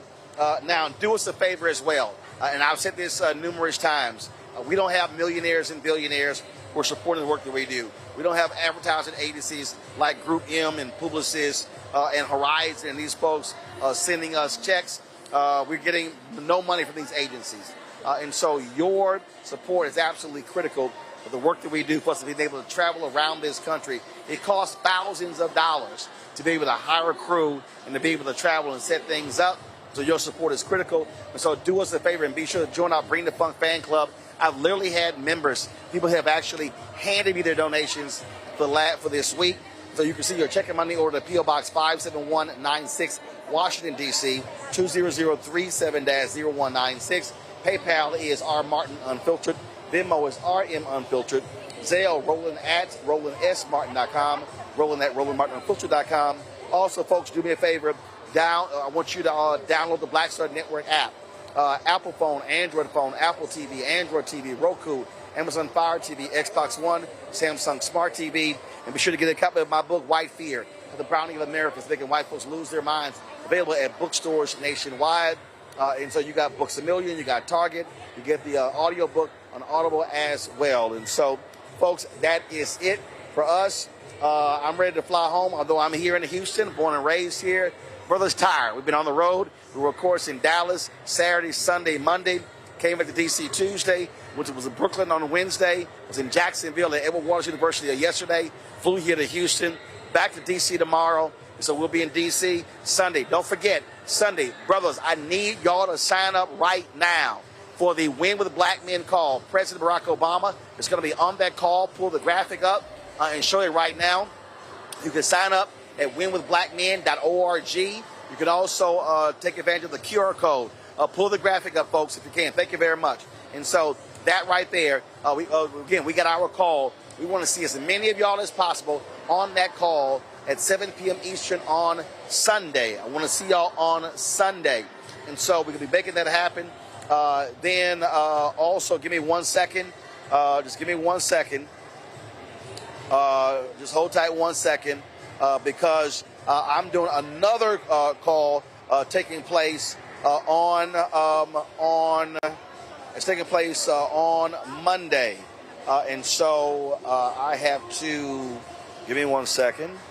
Let me see if I can find that. I want to show y'all. Go ahead and pull the Win with Black Men one back up. I appreciate that. If y'all can pull that back up. Show that. And then I want to pull up the other we're doing. It's a call that we're doing on Monday. It's going to be after our show. We're going to carry on the show as well. And so the question is, what do black men want? And so to the control room, I'm dropping this in Group Me right now. So y'all be prepared for y'all to grab it, please. Give me 1 second. So I want to just show y'all this graphic as well. We need folks to sign up for that because, again, we are, let's see here. There we go. Here. All right, Terrell, you got them. Let me know when y'all pull them up. So the Win with Black Men call is taking place on Sunday, 7 p.m. Eastern. There's another call that with black business leaders that I'm going to be moderating from 8 p.m. to 9:30 p.m. Eastern on Monday. And so we're going to show those graphics real soon. We're going to post those on social media as well. So we want all of y'all to sign up for this. Again, we are driving the conversation. We're talking about these very issues that's going on. And so that's what we want y'all to do. So again, it's a lot that's going on. In the final 10 days. We are covering as many of these issues as possible, talking to the various people around the country, driving home the agenda of Vice President Kamala Harris, Minnesota Governor Tim Walz, so people know exactly what is going on. And so that's what we want y'all to be focused on as well, all right? And so control room, if y'all have those graphics, go ahead and pull that up. Again, as a matter of fact, there's another call happening tomorrow at Sophia Nelson is doing that is taking place. And let me see if I can pull that up. So just give me 1 second. All right. So control room, y'all have that one as well. So there are 3 calls happening in the next 3 days. I'm not going to be the one tomorrow because I'm traveling back. Y'all have that graphic right now. And so if y'all could go ahead and pull that up. And matter of fact, let me do this here. Anthony, I'm going to airdrop you something. So go ahead and accept it. I need you to show it on the air. So give me 1 second. So y'all know how we work when it comes to live television. I just want to show y'all these 3 particular graphics so you are fully aware of what's going on. So here we go. You should accept it now.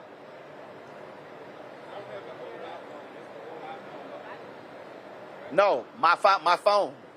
Accept it on my phone. All right, hold on one second, y'all. So we are just trying to get everything situated for y'all so y'all know what's going on. And so there are a lot of conversations. Here you go. Take this here.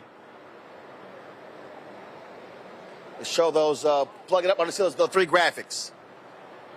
The last one first. So there's a call taking place tomorrow that Sophia Nelson is leading. This is taking place tomorrow morning. And so we want to show you that one. And Anthony, go ahead and pull that one up. That one's up. There you go. So that coffee class for Kamala, national call to GOTV. It's taking place at 11 a.m. It's a QR code right there. So you can actually see that. And then the next one we're going to be doing, slide to the next one, is this is going to be the Black Men calls that we're doing on Monday, 8 to 9 p.m. What do black men want? With his partnership with the Black Economic Alliance. Slide to the next one, Anthony. And this is the group of men who are going to be on that call right there. So you see, we're going to have a variety of folks, including Ken Chenault, former CEO, American Express, Ken Frazier, former CEO of Merck. And you see Richelieu Dennis with Essence, Derek Johnson, NAACP, Charles Phillips, who just left, who was on the board of Paramount, and then Ryan Wilson. You got Tony Cole. So number of people, and so that's going to be on Monday. So those are all the calls that are happening. We're doing all that we can to keep you informed what's going on. So, folks, that is it for us. Let me thank our folks in our control room. We normally are live 6 to 8 p.m. Eastern. We went late tonight because of this rally here. So we appreciate all of their work, and we also appreciate our crew here as well. So, folks, that's it from Houston, Texas. Again, support the work that we do. Join our Bring the Funk fan club. We will see you guys on Monday. We'll be restreaming this rally this weekend as well, and so look out for that. Plus the other rallies that are going to be happening this weekend as well. Until then, I'll see you guys on Monday. Live from Houston, right here, Roland Martin on the Black Star Network. Holla!